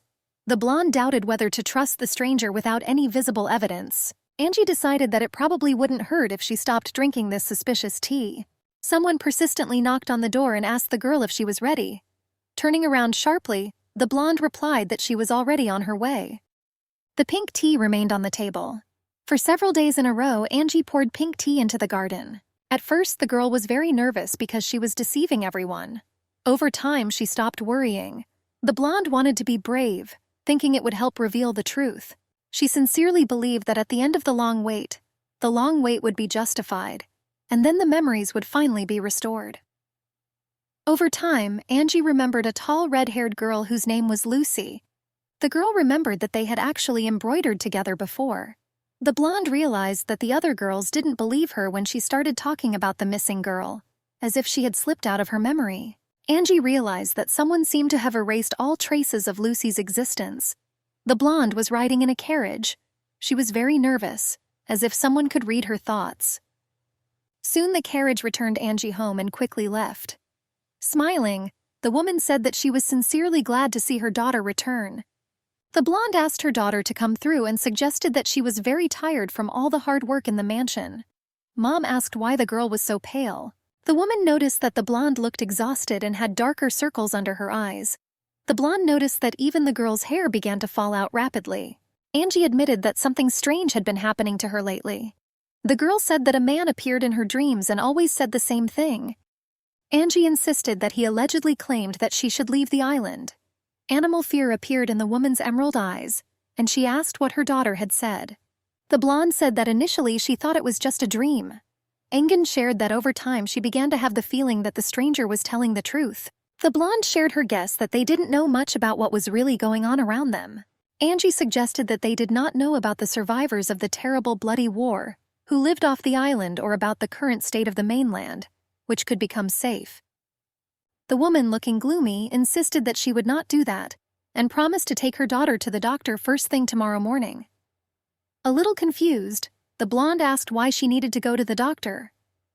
Moving away from Angie's mother, she begged her not to do this and insisted that she was not sick. The girl explained that she just wanted to talk about her strange dream. Mom asked me to throw absurd thoughts out of my head. The woman suggested that because of the science fiction books, it was difficult for the blonde to distinguish reality from fiction. The blonde suggested that her daughter should stop reading and concentrate on embroidery. The woman asked if her daughter understood exactly. A silent question appeared in the heroine's emerald eyes. The moonlight dimly illuminated the girl's room. Her mother hovered over the sleeping blonde and took out a small bottle of amethyst liquid. Without hesitation, the woman poured the contents of the vial into the water. The blonde promised that they would continue to live happily on the island, and it would always be that way. The woman was sure that surrendering herself to fate was the only key to happiness. Jerome asked if the gentleman could sit down. The guy rolled up his sleeve and there were a lot of puncture marks on his arm. Dan was rejoicing that it was finally all over. The servant asked how the Duke felt. Placing his feet on the floor, the young master admitted that he felt fine, except for the fact that he was slightly dizzy. Jerome said he was glad to hear such news. The faithful servant admitted that he doubted that the treatment would be effective. Walking down the long corridor, Kai explained that no one knew when the attack of madness might happen again. Approaching the window, the guy looked at the night scenery. The brunette assumed that for now these possibilities were enough for them. The guy said that he would soon invite Angie to the estate to tell him the wonderful news. The woman noticed under the crackling fireplace that this was impossible. Louise claimed that the dreams were nothing more than fantasy. The woman took a sip of pink tea from her mug. She insisted that the man Angie saw was just a figment of her imagination. The visibly nervous blonde asked if the man was a fugitive. The maid said that everyone who tried to escape from the island was caught and received appropriate punishment. Louise said that some were lost at sea, but the refugees had no chance of survival. The maid explained that if Angie started drinking pink tea again, then this should not happen again in the future. With a gloomy expression, Louise asked if the cold was the only reason Angie stopped drinking rose tea. The woman asked if the girl's parents were sure that she had no other intention. Lowering her eyes, she explained that tea with honey helped overcome the disease and promised to be more careful in the future. Louise promised to give the family a little more sedation. The woman reminded that you just need to add a little to the water. Louise guaranteed that the blonde would sleep soundly all night and not dream. The blonde thanked Louise for her help. Tightly clutching a small bag of sedatives, the man asked if their daughter would be okay. The parents were very pleased to hear that Lord Kylik had taken Angie off the medication list before starting his treatment. The servants hesitated for a few moments. Miss Hertz explained that everything was like that, and no one could convince the young master. The woman asked if their daughter would definitely be safe. She recalled that their daughter's blood was a perfect match for the Lord. The woman asked whether the ruler would have to look for another medicine. The maid noticed that the couple had become very attached to Angie over the years. Louise asked if they had begun to consider themselves the girl's real parents. Lowering her eyes, the woman admitted that the girl became truly dear to her during the time she spent with her. The blonde explained that in this world she had never met anyone as sunny and modest as Angie. Rising from her chair, the maid said that in answer to their question, she explained that there was no reason for concern. Mrs. Hertz said that the gentleman wanted Angie to do well. The maid reassured her that if the girl had memory problems again, they could move on to the next stage. The woman explained that she supposedly wanted to say that they would deceive the girl using amnesia. The loud sound of wheels could be heard through the streets. Many people communicated with each other without knowing what was really happening. Having opened the door, the guy told Martin that his father had already arrived. Wilhelm was smoking a pipe and reading a newspaper. The blonde noticed that a lot of time had passed since their last meeting. Without taking the pipe out of his mouth, the man asked his son to sit down. William asked if he understood correctly that the guy needed a merchant ship to go to the island.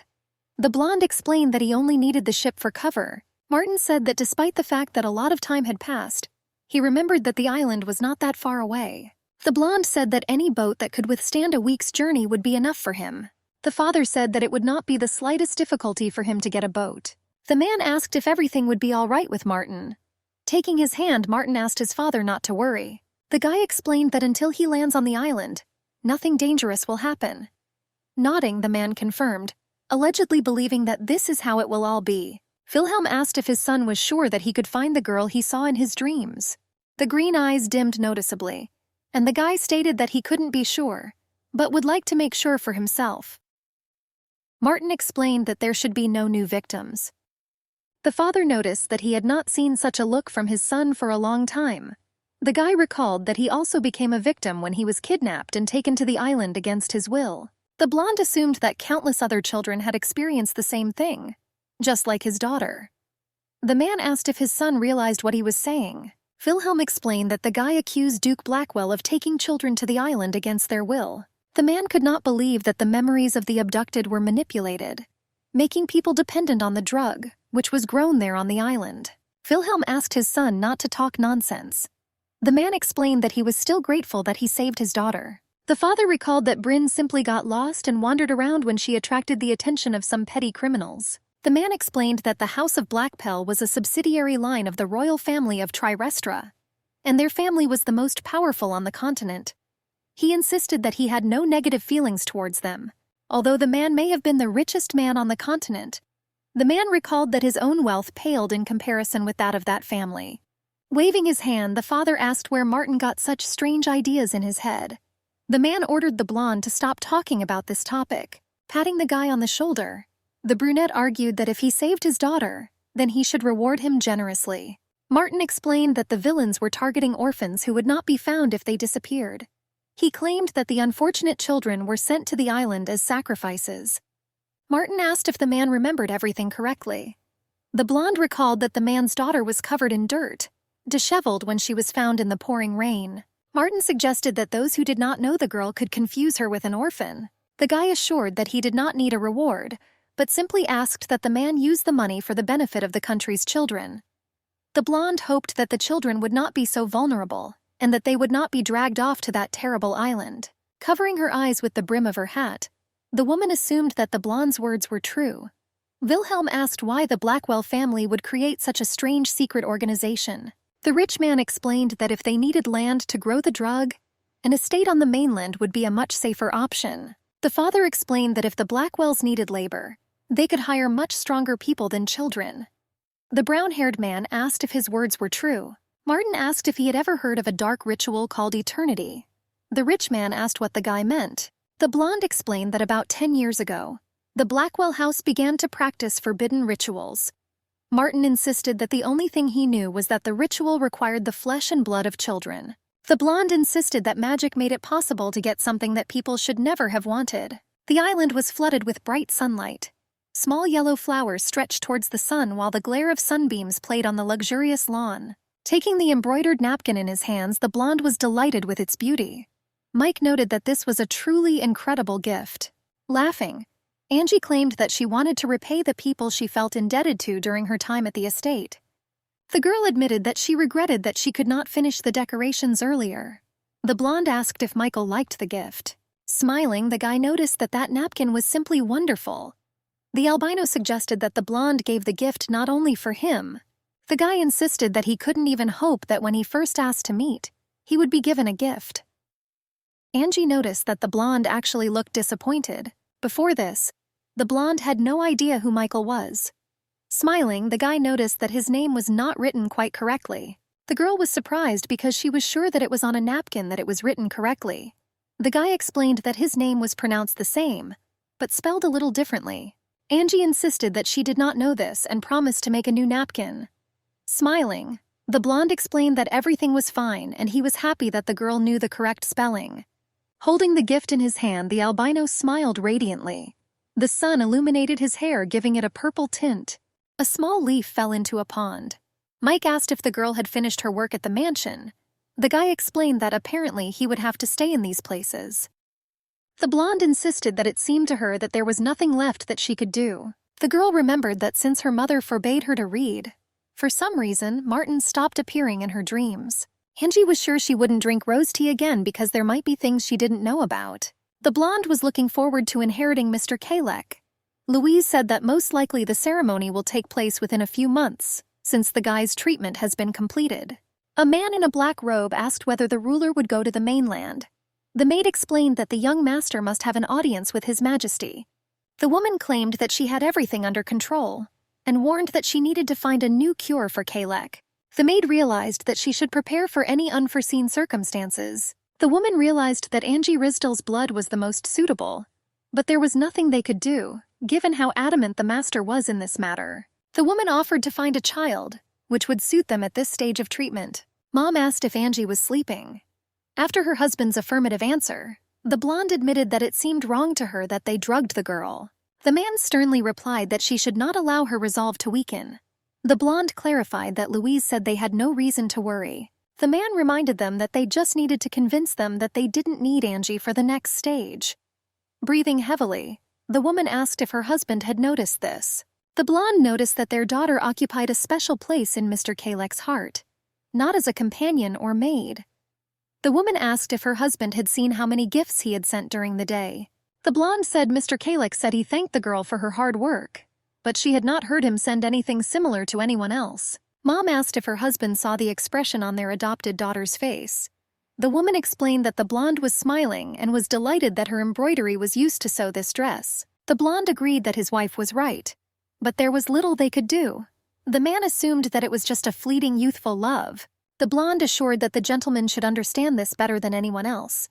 The father said that given the heavy burden she had on his shoulders, he was sure that he would not make a reckless decision.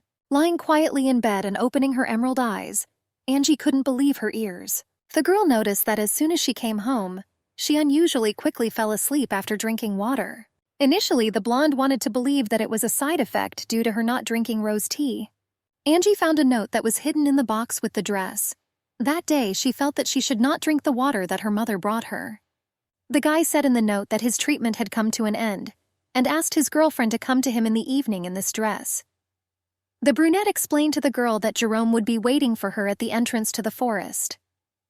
Angie pretended to be asleep and quickly ran away from the house. Everything swam before the blonde's eyes. She couldn't understand why her mother gave her the drug. The girl suggested that the reason for this could be what she told her about Martin. The blonde had a theory that her mother was afraid that her relationship with Kai might develop into something more serious. The whole picture before the girl's eyes was blurred, and her breathing was heavy. Angie wanted to figure out what the woman added to her water and what they had in mind for the next step. It was very difficult for the girl to think straight, because there were too many things she didn't know about. The blonde was sure that everything that was hidden from her was just the tip of the iceberg. Someone addressed the girl by name, causing her to flinch sharply. Jerome asked if the blonde was running towards the edge of the forest. The man asked if she had enough time. The faithful servant noticed that the girl was very pale and asked if she wanted to catch her breath a little. The blonde said that she would like to see the Lord immediately. The girl tightly clutched the hem of her snow-white dress. Angie realized that at least for a moment she wanted to find herself in his arms, leaving all her worries behind. The night breeze blew through her silky hair. The girl stood near a huge, gloomy building. She knocked on the door hesitantly and touched it to open it. Kai quickly opened the door and addressed his lover by name. The brunette was surprised that she came. His hand slid around her delicate, thin fingers. Angie was very glad that everything was fine with the brunette. The girl noticed that her lover looked even better than before. With trembling hands, Angie asked whether he was completely cured or not. The girl sincerely hoped that the brunette would no longer suffer.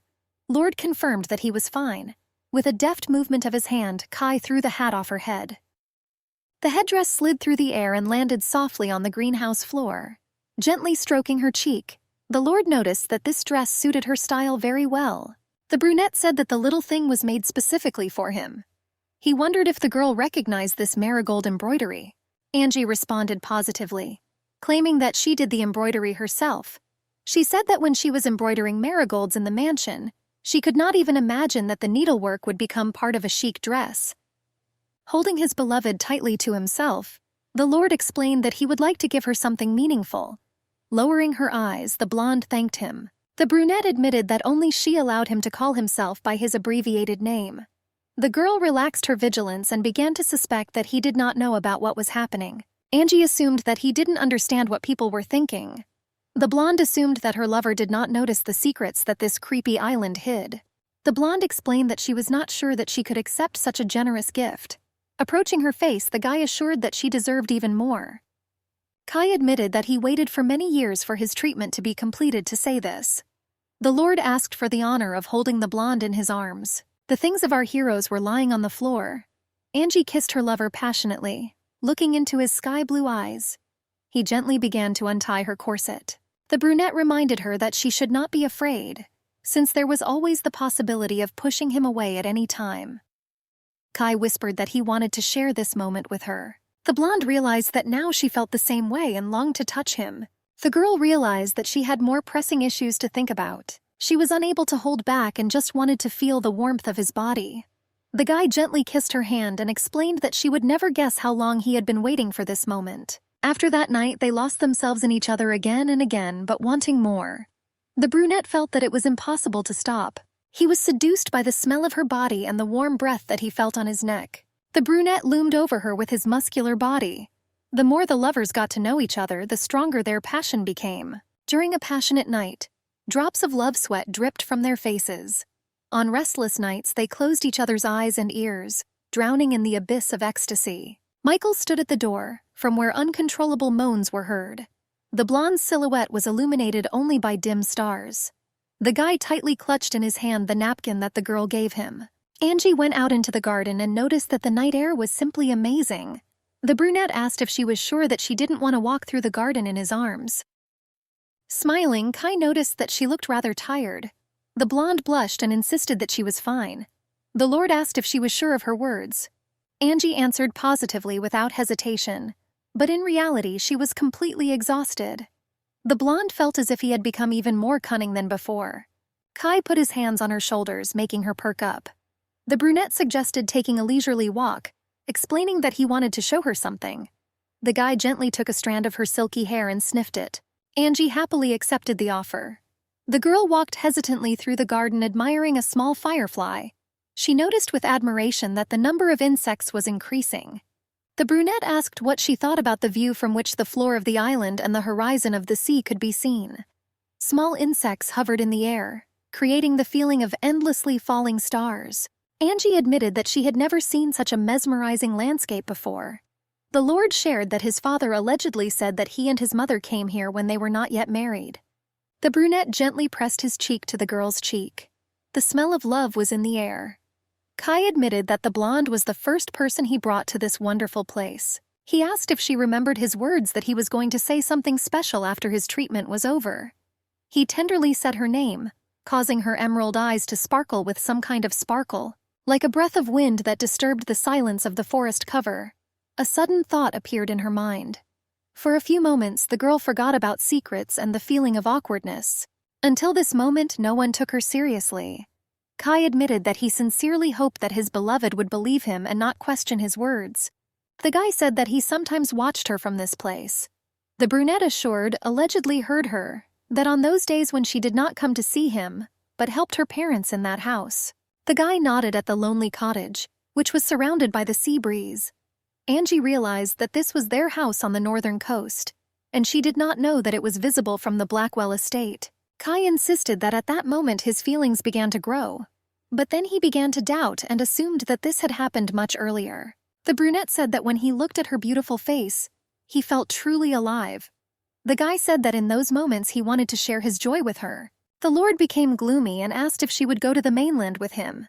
Sweat began to flow down the blonde's cheeks in cold drops. Angie hesitantly asked what he meant. The girl asked how they could get to the mainland. The brunette explained that he knew that the blonde had always been told that there was still poisonous gas left there. Kai explained that this was a lie, and that on the mainland many people were building a new life. The brunette reminded that his inheritance ceremony would take place soon, and having received the title, he intends to settle in the capital. The guy admitted that he wanted to tell her so many things, but had to wait until the end of the treatment. After kissing her hand, the Lord explained that now he could gradually tell the girl about everything that he had neglected until then. The guy promised that from now on he would do everything right. Kai sincerely hoped that his beloved would remain by his side after everything. Leather boots confidently stepped onto new shores, leaving wet footprints. The waves beat mercilessly against the expedition's shoes. There was a cough. The brown-haired man couldn't believe that they had reached their destination. The man took confident steps towards new shores. Bursting into the workshop, the brown-haired woman asked if the girls had heard the news. Smiling, one of the girls noticed that the ship had arrived at their shore.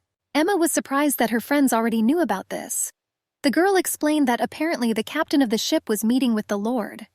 One of the sailors said that the situation truly turned out miraculously.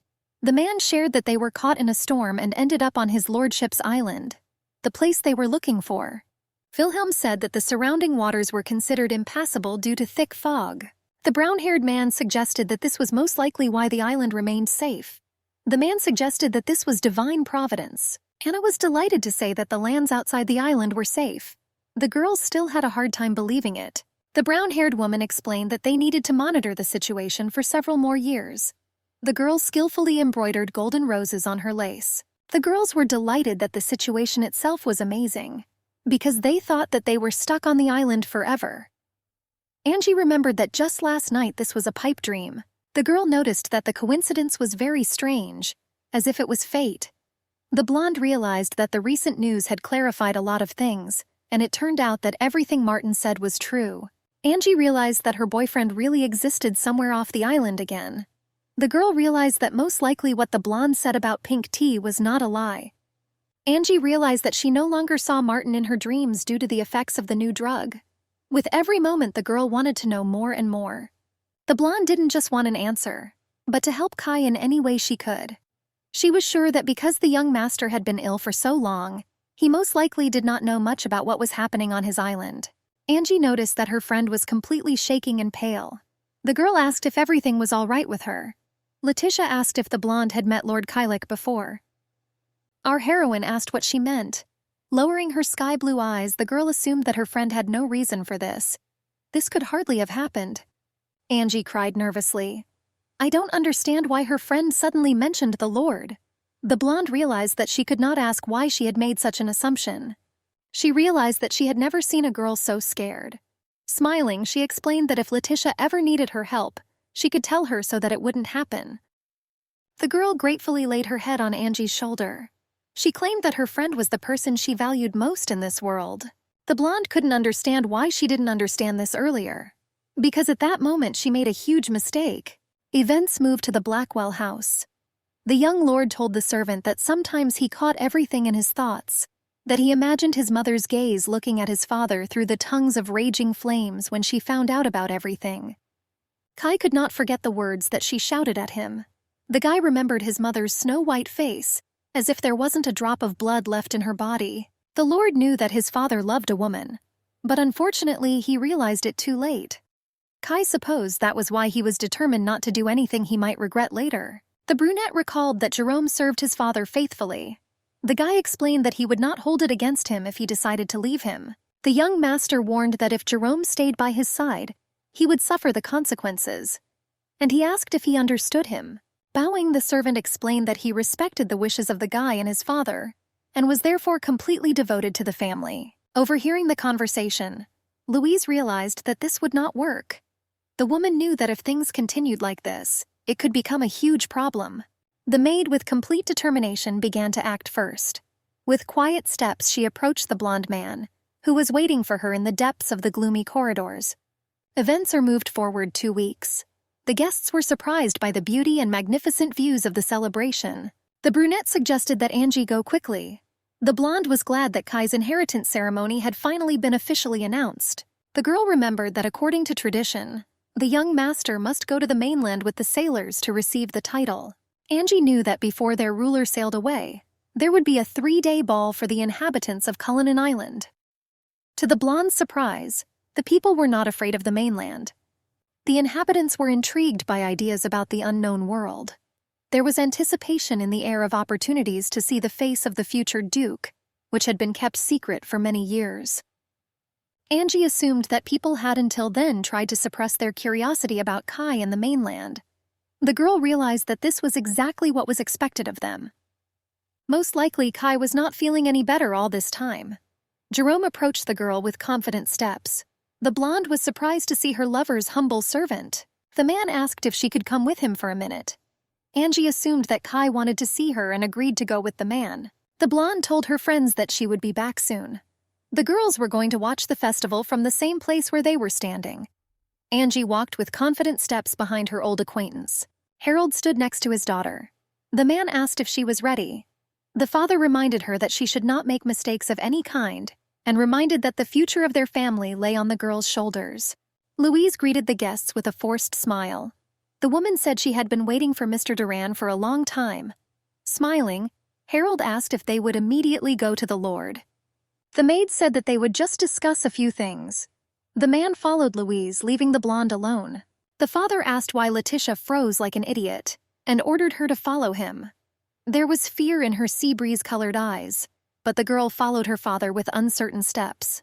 Passing by the luxurious fountains, Jerome asked the guests to follow him. Soon they reached the greenhouse.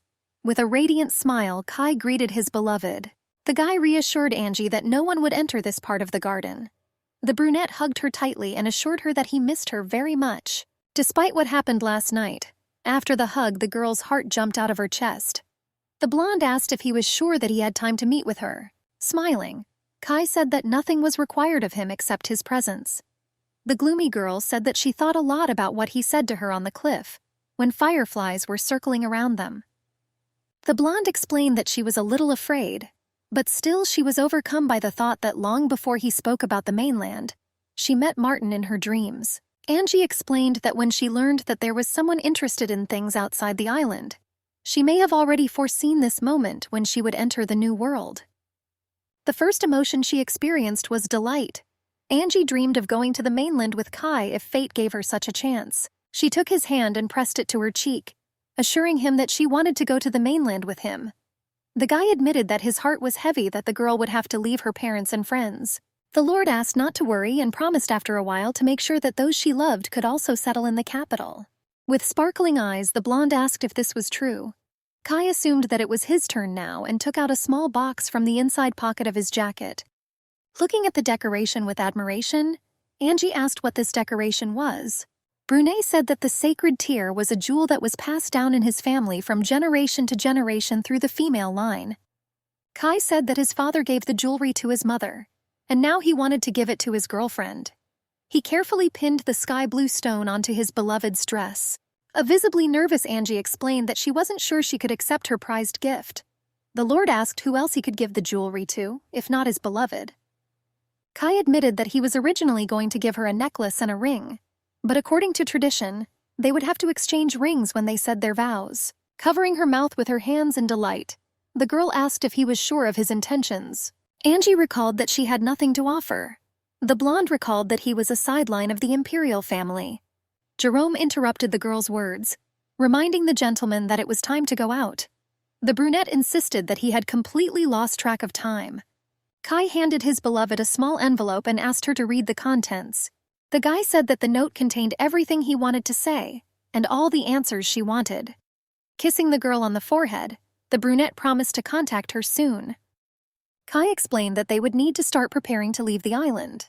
Even sometime after the meeting, the blonde's heart was beating at a breakneck speed, echoing in her ears. Angie noticed that whenever she was around Kai, she felt as if she was floating in the clouds. The girl looked at the beauty of the night sky, dreaming about the future. Someone called out to her from behind and was actively running towards the girl. Turning around, she noticed Michael. The albino said that she should immediately go with him. A little confused, the girl asked what happened. With ragged breathing and a pounding heart, the blonde reported that the girl's friend was in trouble. Angie ran actively when she saw her friend kneeling on the ground. The blonde's face was covered with her hands. The girl called her friend's name and asked if she was okay. There was horror and panic in the blue eyes. Angie explained that she was confident that she would be able to attend the banquet. The blonde extended her hand to her friend to help her get up. The girl recalled that Letizia claimed that she would not be able to attend this banquet. Moving away from her friend, Letitia asked why she lied to her. Letitia recalled that she asked her friend if she had met Lord Kylek before. Lowering her head, the blonde asked if her friend had come to the garden to meet the Lord. Letitia sighed heavily and explained that her friend didn't know how badly she wanted to run away. The girl assured that when she followed her father, she strongly doubted whether it was worth it. The girl trembled all over and realized that she did not want to meet the guy. After all, they said that his face was ugly, like a monster. Trembling all over, the blonde asked if it was too late to change her mind. Turning around, the blonde asked why the hell she was saying such nonsense. Louise explained that the girl's friend volunteered to take on the role. Surprise and fear were visible in the blue eyes. Letitia asked what the Lord was really like. Darkening, the blonde assumed that her friend would not answer her after so many years of keeping everything a secret. With tears in her eyes, Letitia ordered her friend to move away from her and insisted that she did not want to see her. Rising from the ground, the blonde ordered Angie to get out. A letter from the Lord accidentally fell to the ground while the girl tried to get up. Putting his hand on the girl's shoulder, Michael suggested that they should go for a walk. The blonde explained that her friend would take care of Letitia, and there was no reason to worry. With some disappointment, Angie looked at her friend who continued to sob on her knees. Michael hid a small sky-blue envelope. Mom asked if Angie was any better. The caring woman wet a rag and placed it on her daughter's forehead. The woman suggested that the temperature would not subside anytime soon. Mom asked how she could get sick in the middle of summer. Angie was concerned that after the banquet she tried to see her friend many times, but each time she refused to start a conversation. The girl saw that in fact she had isolated herself from everyone.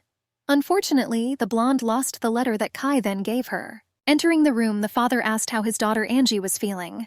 The blonde explained that the girl was feeling a little better, but still needed supervision. The man held out a small package. He explained that there were medicines from Dr. Johnson there. The blonde reported that animal corpses were again being found near the forest. The blonde asked if this happened near the northern coast. The woman recalled that several months had passed since the last such incident. The man asked if his wife had heard the news about Letitia. The husband said that the girl's engagement to Lord Kylek would soon take place. Jumping out of bed, the blonde asked what it all meant. Angie's hands were shaking violently and she asked again about this news. The girl could not believe the news of the engagement, after what happened during those couple of special nights. In a trembling voice, Angie asked her father if what he said was true. The blonde asked whether the Blackwell house officially announced this. She asked if the Lord knew about this. Angie's consciousness began to rapidly cloud over. Soon the blonde collapsed on the bed. Her father quickly picked her up. Until this moment, the girl was sure that they had to go forward hand in hand. Angie couldn't understand when everything went wrong. The guy was heading to his grandmother's house. Catherine sat in a comfortable chair and could not believe her eyes. Waving his hand, Martin announced that they had arrived. The guy gently kissed the woman on the cheek and asked how she had been all these many years. The guy admitted that he still felt strange when she called him by that name. The grandmother explained that Philip was the guy's name and asked what was strange about that. Laughing, the blonde explained that for many years he had no idea about this name. The brunette bowed and greeted the old woman.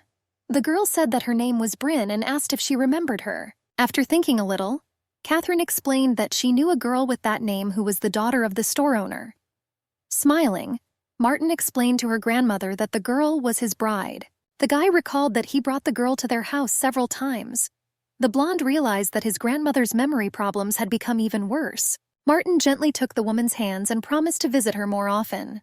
Catherine assured that she would be very glad to see their sweet faces more often. The blonde explained that he had come to help his grandmother with the housework. He asked how he could help. At times it seemed unreal to Martin that he could enjoy such ordinary days. More than 9 years ago, the blonde man risked his life and escaped from the cursed island. For a long time, the blonde led a wandering lifestyle and was with Bryn. At that moment, Martin instinctively felt the need to save her.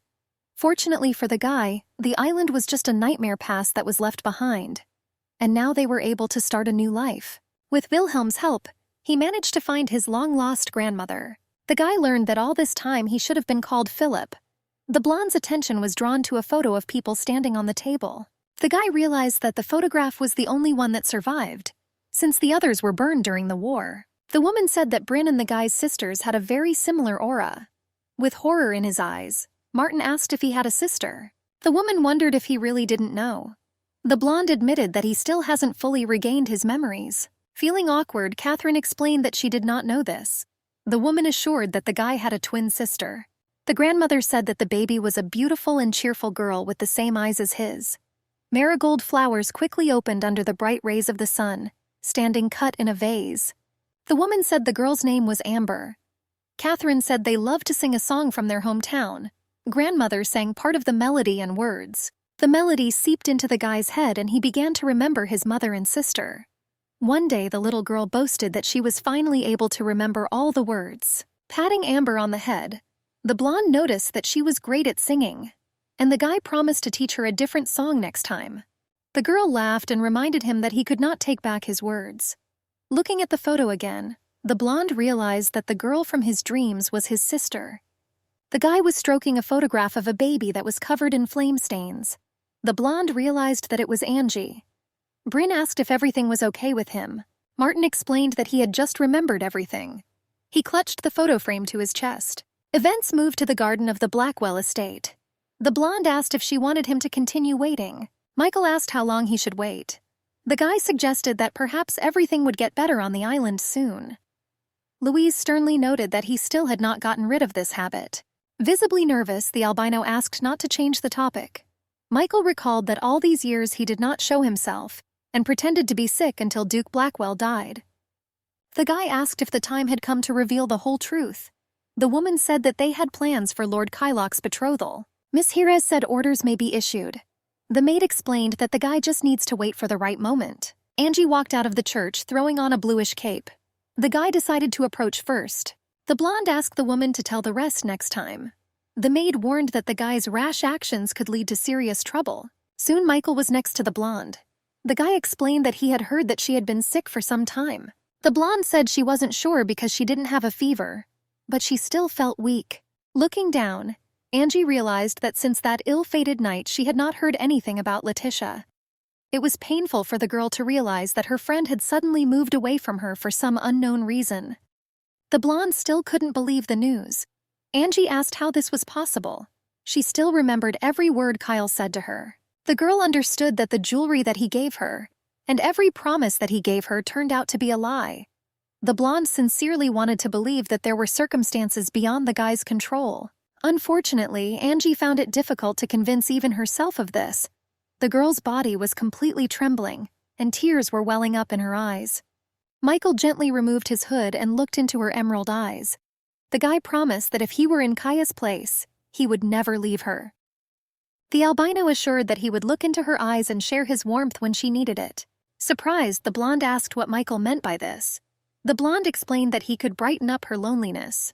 The guy's silhouette loomed over Angie. The girl couldn't believe that he wanted to say that he liked her. Approaching the blonde, Kai angrily asked who he thought he was to say such things. The lord looked at his opponent with contempt. The young master noted that it was very funny that the blonde considered himself a worthy replacement. The brunette barked that this was his first and last warning. Kai argued that he shouldn't have even gotten close to Angie.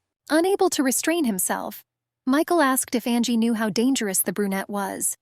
The blonde recalled that the lord had been misleading the innocent young girl all the time. Kai asked how he dared say such a thing. Angie stood between the two guys and asked them to stop. The girl asked what would happen if someone saw Kai like this. The blonde reminded that the lord had yet to officially appear before the inhabitants of the island. Breathing heavily, the brunette lifted the girl and asked her to walk with him. Finally, she exchanged glances with Michael. The blonde asked for forgiveness and followed Kai. In parting, the blonde wished the girl a safe journey. The brunette asked why Angie didn't come to their meeting place. Kai said that he waited for her every night. The girl hesitantly asked about their place. The brunette asked if she had read the letter that he then gave to her. Lowering her eyes, the girl admitted that she had lost the letter the same night she received it. He assumed that there was a misunderstanding and asked for clarification. Angie asked how she could change the fact that the brunette was going to get engaged to Letiza. Fear flashed in Kai's blue eyes.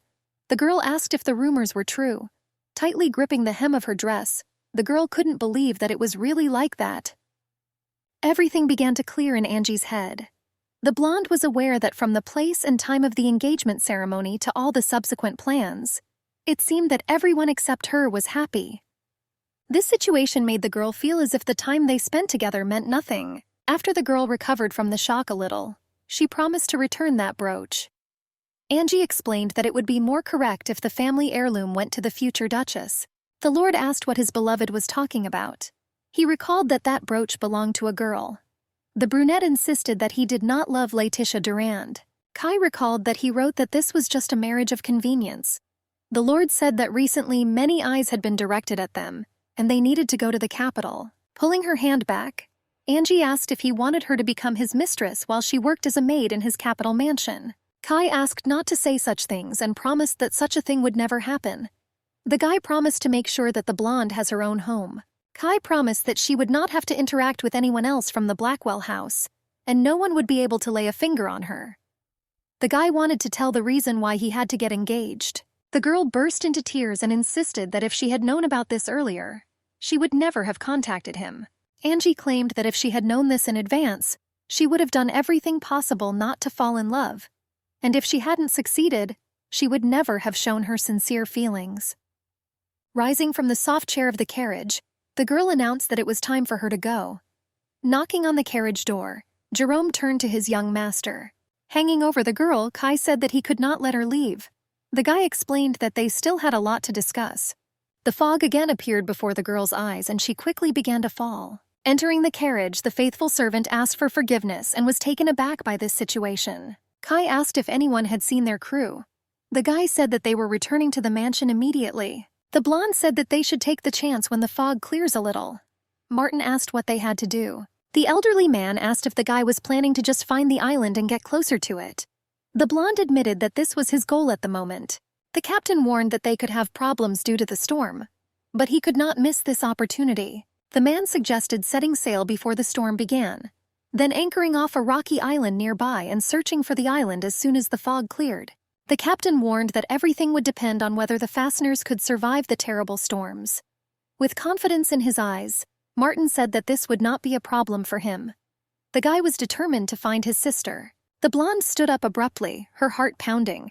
Angie had hoped that he would look for her. Looking around, the girl could not understand where she was. Sitting on a chair, the brunette asked his friend if she had woken up. Kai explained that this was the best thing he could do for her. The guy said that many people were watching her and wishing her harm. The Lord explained that in his estate, Angie was safe and could relax. Firmly pressing the edge of the blanket to her chest, Angie begged to let her go home. The blonde asked if it would be enough for him to avoid communicating with her. The girl said that the people who were hunting for her wanted to prevent her from becoming a hindrance to him. Angie said that she would not change her mind, no matter what he said. The blonde said that she was staying on the island and would live her current life with her parents. Angie reminded that the guy should have gone to the capital and taken up his duties. Kai's face turned pale, and tears were about to well up in his eyes. The brunette said that it was already too late from the moment they confessed their feelings to each other. Leaving the room, the guy asked his beloved not to leave him. The door slammed shut, leaving Angie in silence and darkness. Arriving at the girl's parents, Mike asked if she had gone to help with the addition of the Blackwell house. The woman asked how the guy couldn't know the news. The blonde said that last night the blonde was called urgently because the Lord needed help. After all, he was preparing for an engagement. The woman said that she heard this from Jerome after the fact. Michael thanked the girl's mother and suggested that he would have to find the blonde himself. Heavy drops of rain slowly flowed down the barred windows. The rain made the situation in the girl's room even more gloomy. Angie sat on her luxurious bed, her head buried in her knees. The blonde did not know how many days she had been in this damned place.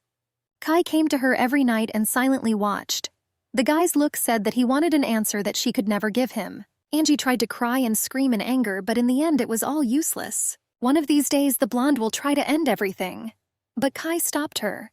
The girl broke the glass and grabbed a shard of glass. For some time the Lord sat with his head buried in her shoulder. Angie had the feeling that he was silently crying, taking her by the bloody hand. The guy said that his mother became a sacrificial lamb for the curse that his grandfather created. The curse was so terrible that it was impossible to even imagine. The man considered this discovery a miracle. Witness the true nature of the curse, Edward decided to keep it a secret from his wife. The blonde one day found the archives and asked whether what was written in the documents was true. To his regret, the Duke realized that he could not hide his dark secrets from her for long. With tears in her eyes, Evgenia asked how he could do such terrible things.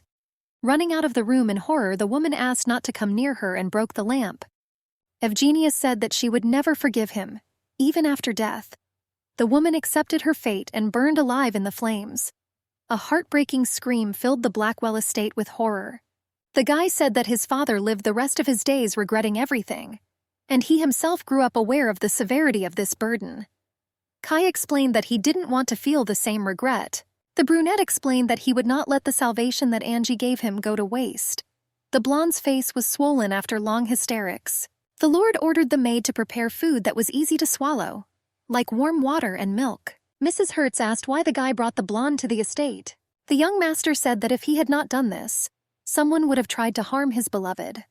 Smiling, Louise asked who would dare to do such a thing. The Lord explained that there was a possibility that it was a fanatic who believed in the Kylum and was eager to obtain the cure, or one of the servants who considered Angie a nuisance. The brunette promised to leave the island as soon as the storm subsided, and he completed his engagement plans.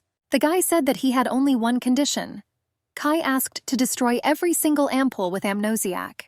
The woman wanted to object, but Kai warned that if she disobeyed the order, there would be no further negotiations. Louise asked why that girl had to be there. The brunette recalled that when they managed to find a suitable medicine, Angie was chosen to take this place after much deliberation. Kai assumed that the woman knew the reason for this better than anyone else. The guy recalled that she said that this time, with the vitality that Angie possesses, it is worth striving for change. The young master assumed that the woman was sure that he would like the blonde. Sitting in her room, the blonde unsuccessfully tried to free herself from the handcuffs. Angie felt very sick because she had not eaten anything for a long time. The foggy consciousness quickly covered the girl's eyes with a white veil. The blonde vomited directly on the bed. Angie tried to remember the last time she had her period. The girl's thoughts were interrupted by a persistent knock on the door. The blonde realized that if they brought her food, they would simply leave the beds with her. A familiar voice asked if Angie was in this room. Bursting into the room without knocking, the guy looked at her with horror. The girl's body began to be covered in cold sweat. She asked how Michael knew she was in this room. The savior said that Anna reported to him that the blonde was locked in this room. Sitting down next to her, the blonde asked if the Lord had the keys to the shackles. The girl said that the key was on the table. Michael said that the brunette was at the pier because there were problems with the ship that was being sent to the mainland. With a slight movement of his hand, the albino freed the girl from the handcuffs. There was sadness in the green eyes. Footsteps were heard in the corridor. Taking Angie by the hands, the guy said that they had little time and offered to leave this damned place. The albino suggested discussing everything much later. The girl asked if he wanted her to leave this place. Michael explained that he would help only with her consent. Angie realized that she wanted to leave and tentatively took the guy's hands. Holding the girl by the hand, the blonde ran along the corridor, directing her to the exit. Michael ignored the puddles and continued running into the garden. The girl suggested that it was better for the blonde to return to the estate. Angie assured that she could handle the rest on her own. The blonde explained that if she went straight to get to the cliff, the northern coast would be directly below her. Angie was sure that as soon as she came to her parents, you would be safe. The guy offered to take her to a safe place. The blonde said that he had a day off. The savior noticed that the girl could barely stand on her feet. Heavy raindrops fell on the snow-white dress, making it cold and uncomfortable. Angie suggested that Michael could accompany her to the north coast. The girl sincerely thanked the blonde. The guy explained that he had to tell her something when they got there. When the couple arrived in a safe place and sat down near a cozy fireplace, the albino offered to go and get some warm tea. The fireplace cast eerie shadows on the walls. Angie asked if he was sure that he should not return. The guy asked her not to worry, explaining that everyone was busy with problems with the ship. The savior asked how long the girl had been locked in that room. Lowering her eyes, Angie claimed that she was not sure how long she spent in that damned room and assumed that it was no more than 5 days. The albino assumed it had started that night. The girl said that Kai wanted her to go with him to the capital. Angie admitted that she refused such an offer and ended up in the Blackwell house. The savior asked what the girl planned to do next. Michael explained that the young master would not stop so easily. Angie said that she was going to tell her parents about everything when they came to this house. The blonde was sure that despite the fact that the island belonged to the Lord, and all the people worked for the Blackwell house, the girl assumed that if her parents wanted her to stay at home, The brunette would not be able to do anything about it. Angie believed that the Lord would not dare to disturb the peace of the village. The Savior warned that the island and its inhabitants were not as peaceful and innocent as she believed. Michael said that the rulers made this place look like paradise. The blonde looked at him in surprise and asked what he meant. The Savior said that all the strange things that had happened until then were associated with the Black Mass. The blonde asked if she knew that the Blackwell house had gathered all the survivors of the war.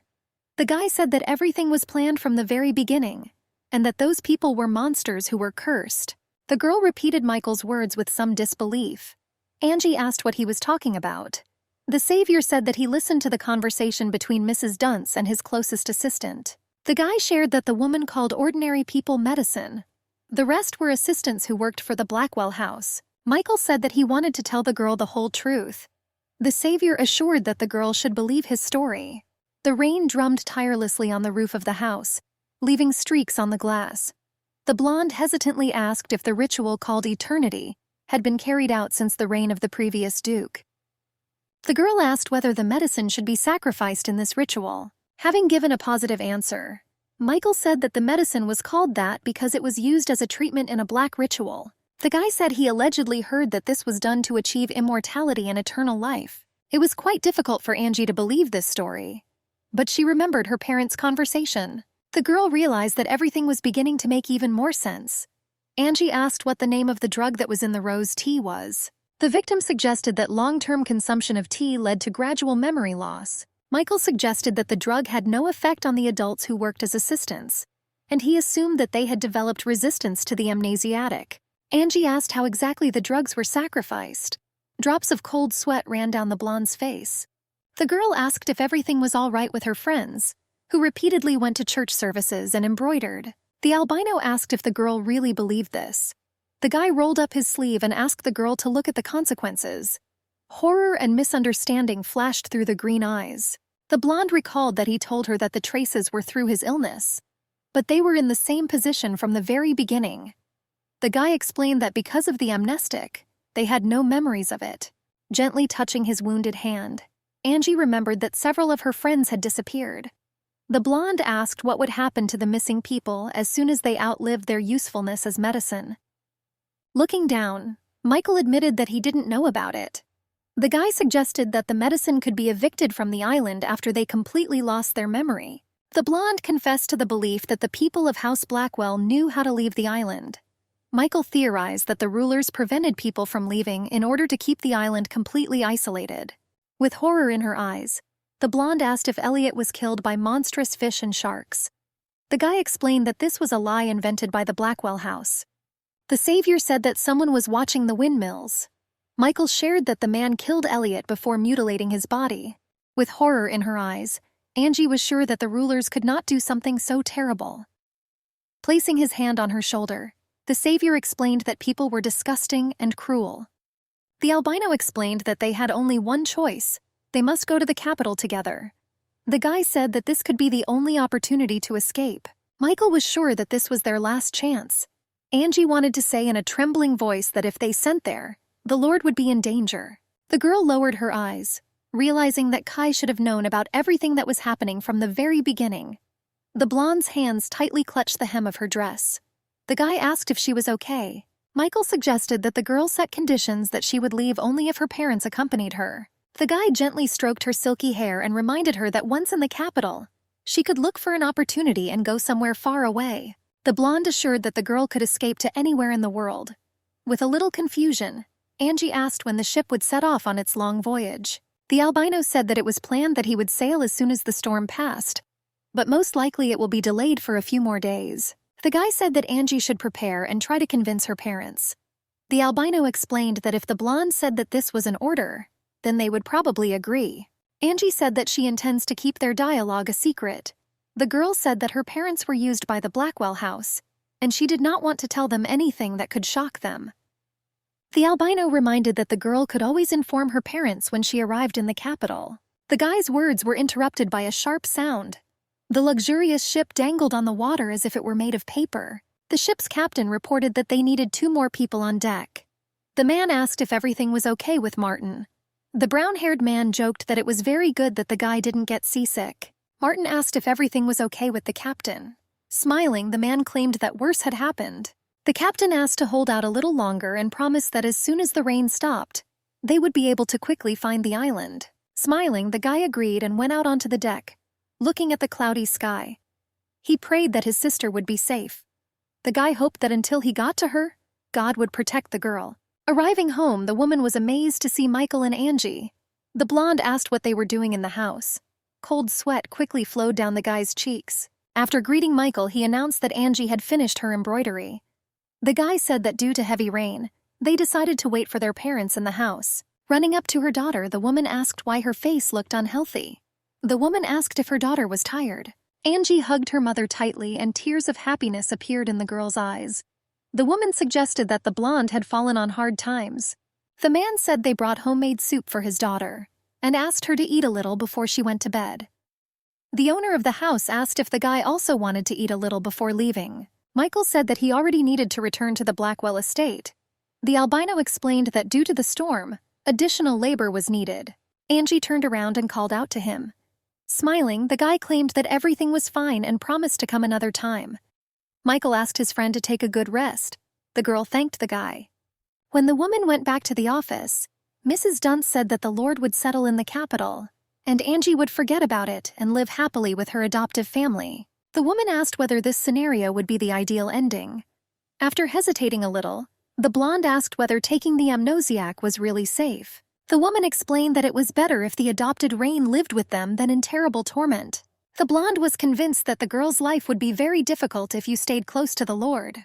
The adoptive mother suggested that everything would work out well, and she would remain under their care.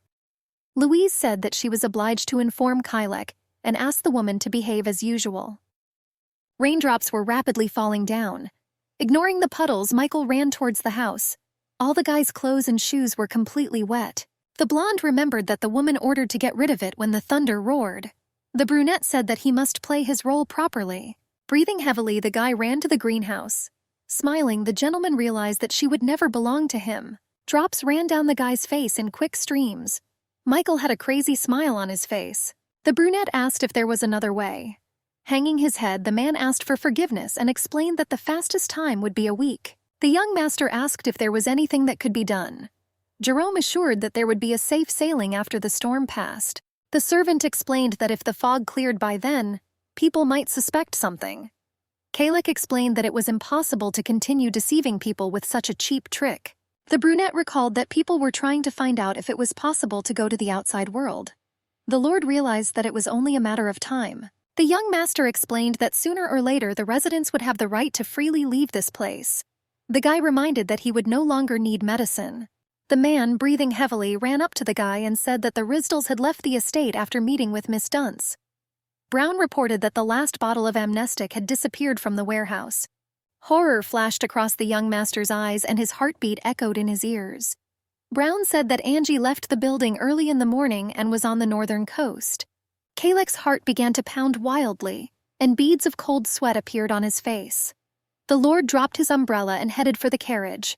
Jerome warned the master that it was too dangerous to go there. The faithful servant asked permission to accompany Kai. The brunette extended his hand. At that time, he gave something valuable. Clutching the object tightly in his hand, the guy jumped into the saddle of a black horse. The horse galloped briskly along the wet paths. Thunder and lightning flashed over Kai's head. Entering the estate, Michael heard the sounds of gunfire. The guy looked around the corner trying to understand what was happening. Many people shot at targets without understanding why the tranquilizers did not work. One of the men, in a trembling voice, asked to bring many chains as quickly as possible and shackle the victim in them.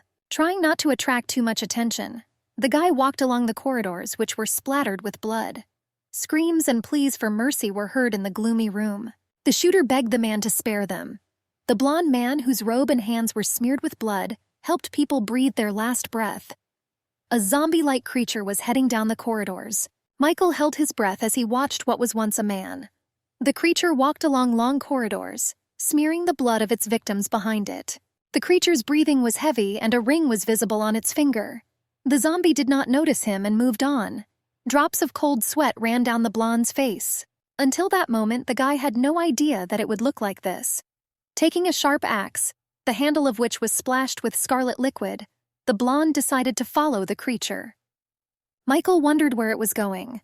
The guy was sincerely afraid that he would head into the forest and turn towards the cliff. Angie begged her mother to go to the mainland and start a new life there. The girl tried to convince that if they could not get used to the new life, they could always return to their home island. Lowering her eyes, the woman asked if her daughter considered this such a simple activity. Mom assured that the capital was overflowing with capable maids and workers. The blonde asked what they would do there. The woman smiled and explained what she wanted: for their family to remain on the island to continue living a peaceful, happy life. With sadness in her eyes, the girl explained that she also wanted this. When the girl smelled the food, she almost vomited. The father asked if everything was okay with Angie. In a fit of nausea, the girl insisted that everything was fine. The blonde said that she would feel better if she lay down for a while. Looking at the sky outside the window, Angie realized that the Lord might soon go looking for her. The blonde understood that she came home without saying anything to him. The girl understood that she had to clearly express her intentions. Angie asked if her parents could consider her proposal. The blonde explained that they could start life with a clean slate off the island. Putting a smile on her face, my mother promised to discuss this with her husband. The woman asked if the blonde wanted to rest. Taking out a small bottle from the inside pocket of his jacket, the father promised to bring medicine to the girl. The man asked Angie to take the contents before going to bed. The blonde said that you need to drink everything at once, even if it seems bitter. The girl understood that she had no other choice and raised the glass to her mouth. Soon shots pierced the wall. The woman turned around and asked what happened. Angie dropped the glass with the unfortunate liquid. The blonde was genuinely stunned when she saw Kai aiming at her. The father ordered the blonde to go upstairs immediately. The man said that they had to leave and said that there was an escape route near the cliff. The guy, breathing heavily, held the revolver in his hand. Drops flowed down his hair the color of a raven feather, and madness was visible in his gaze.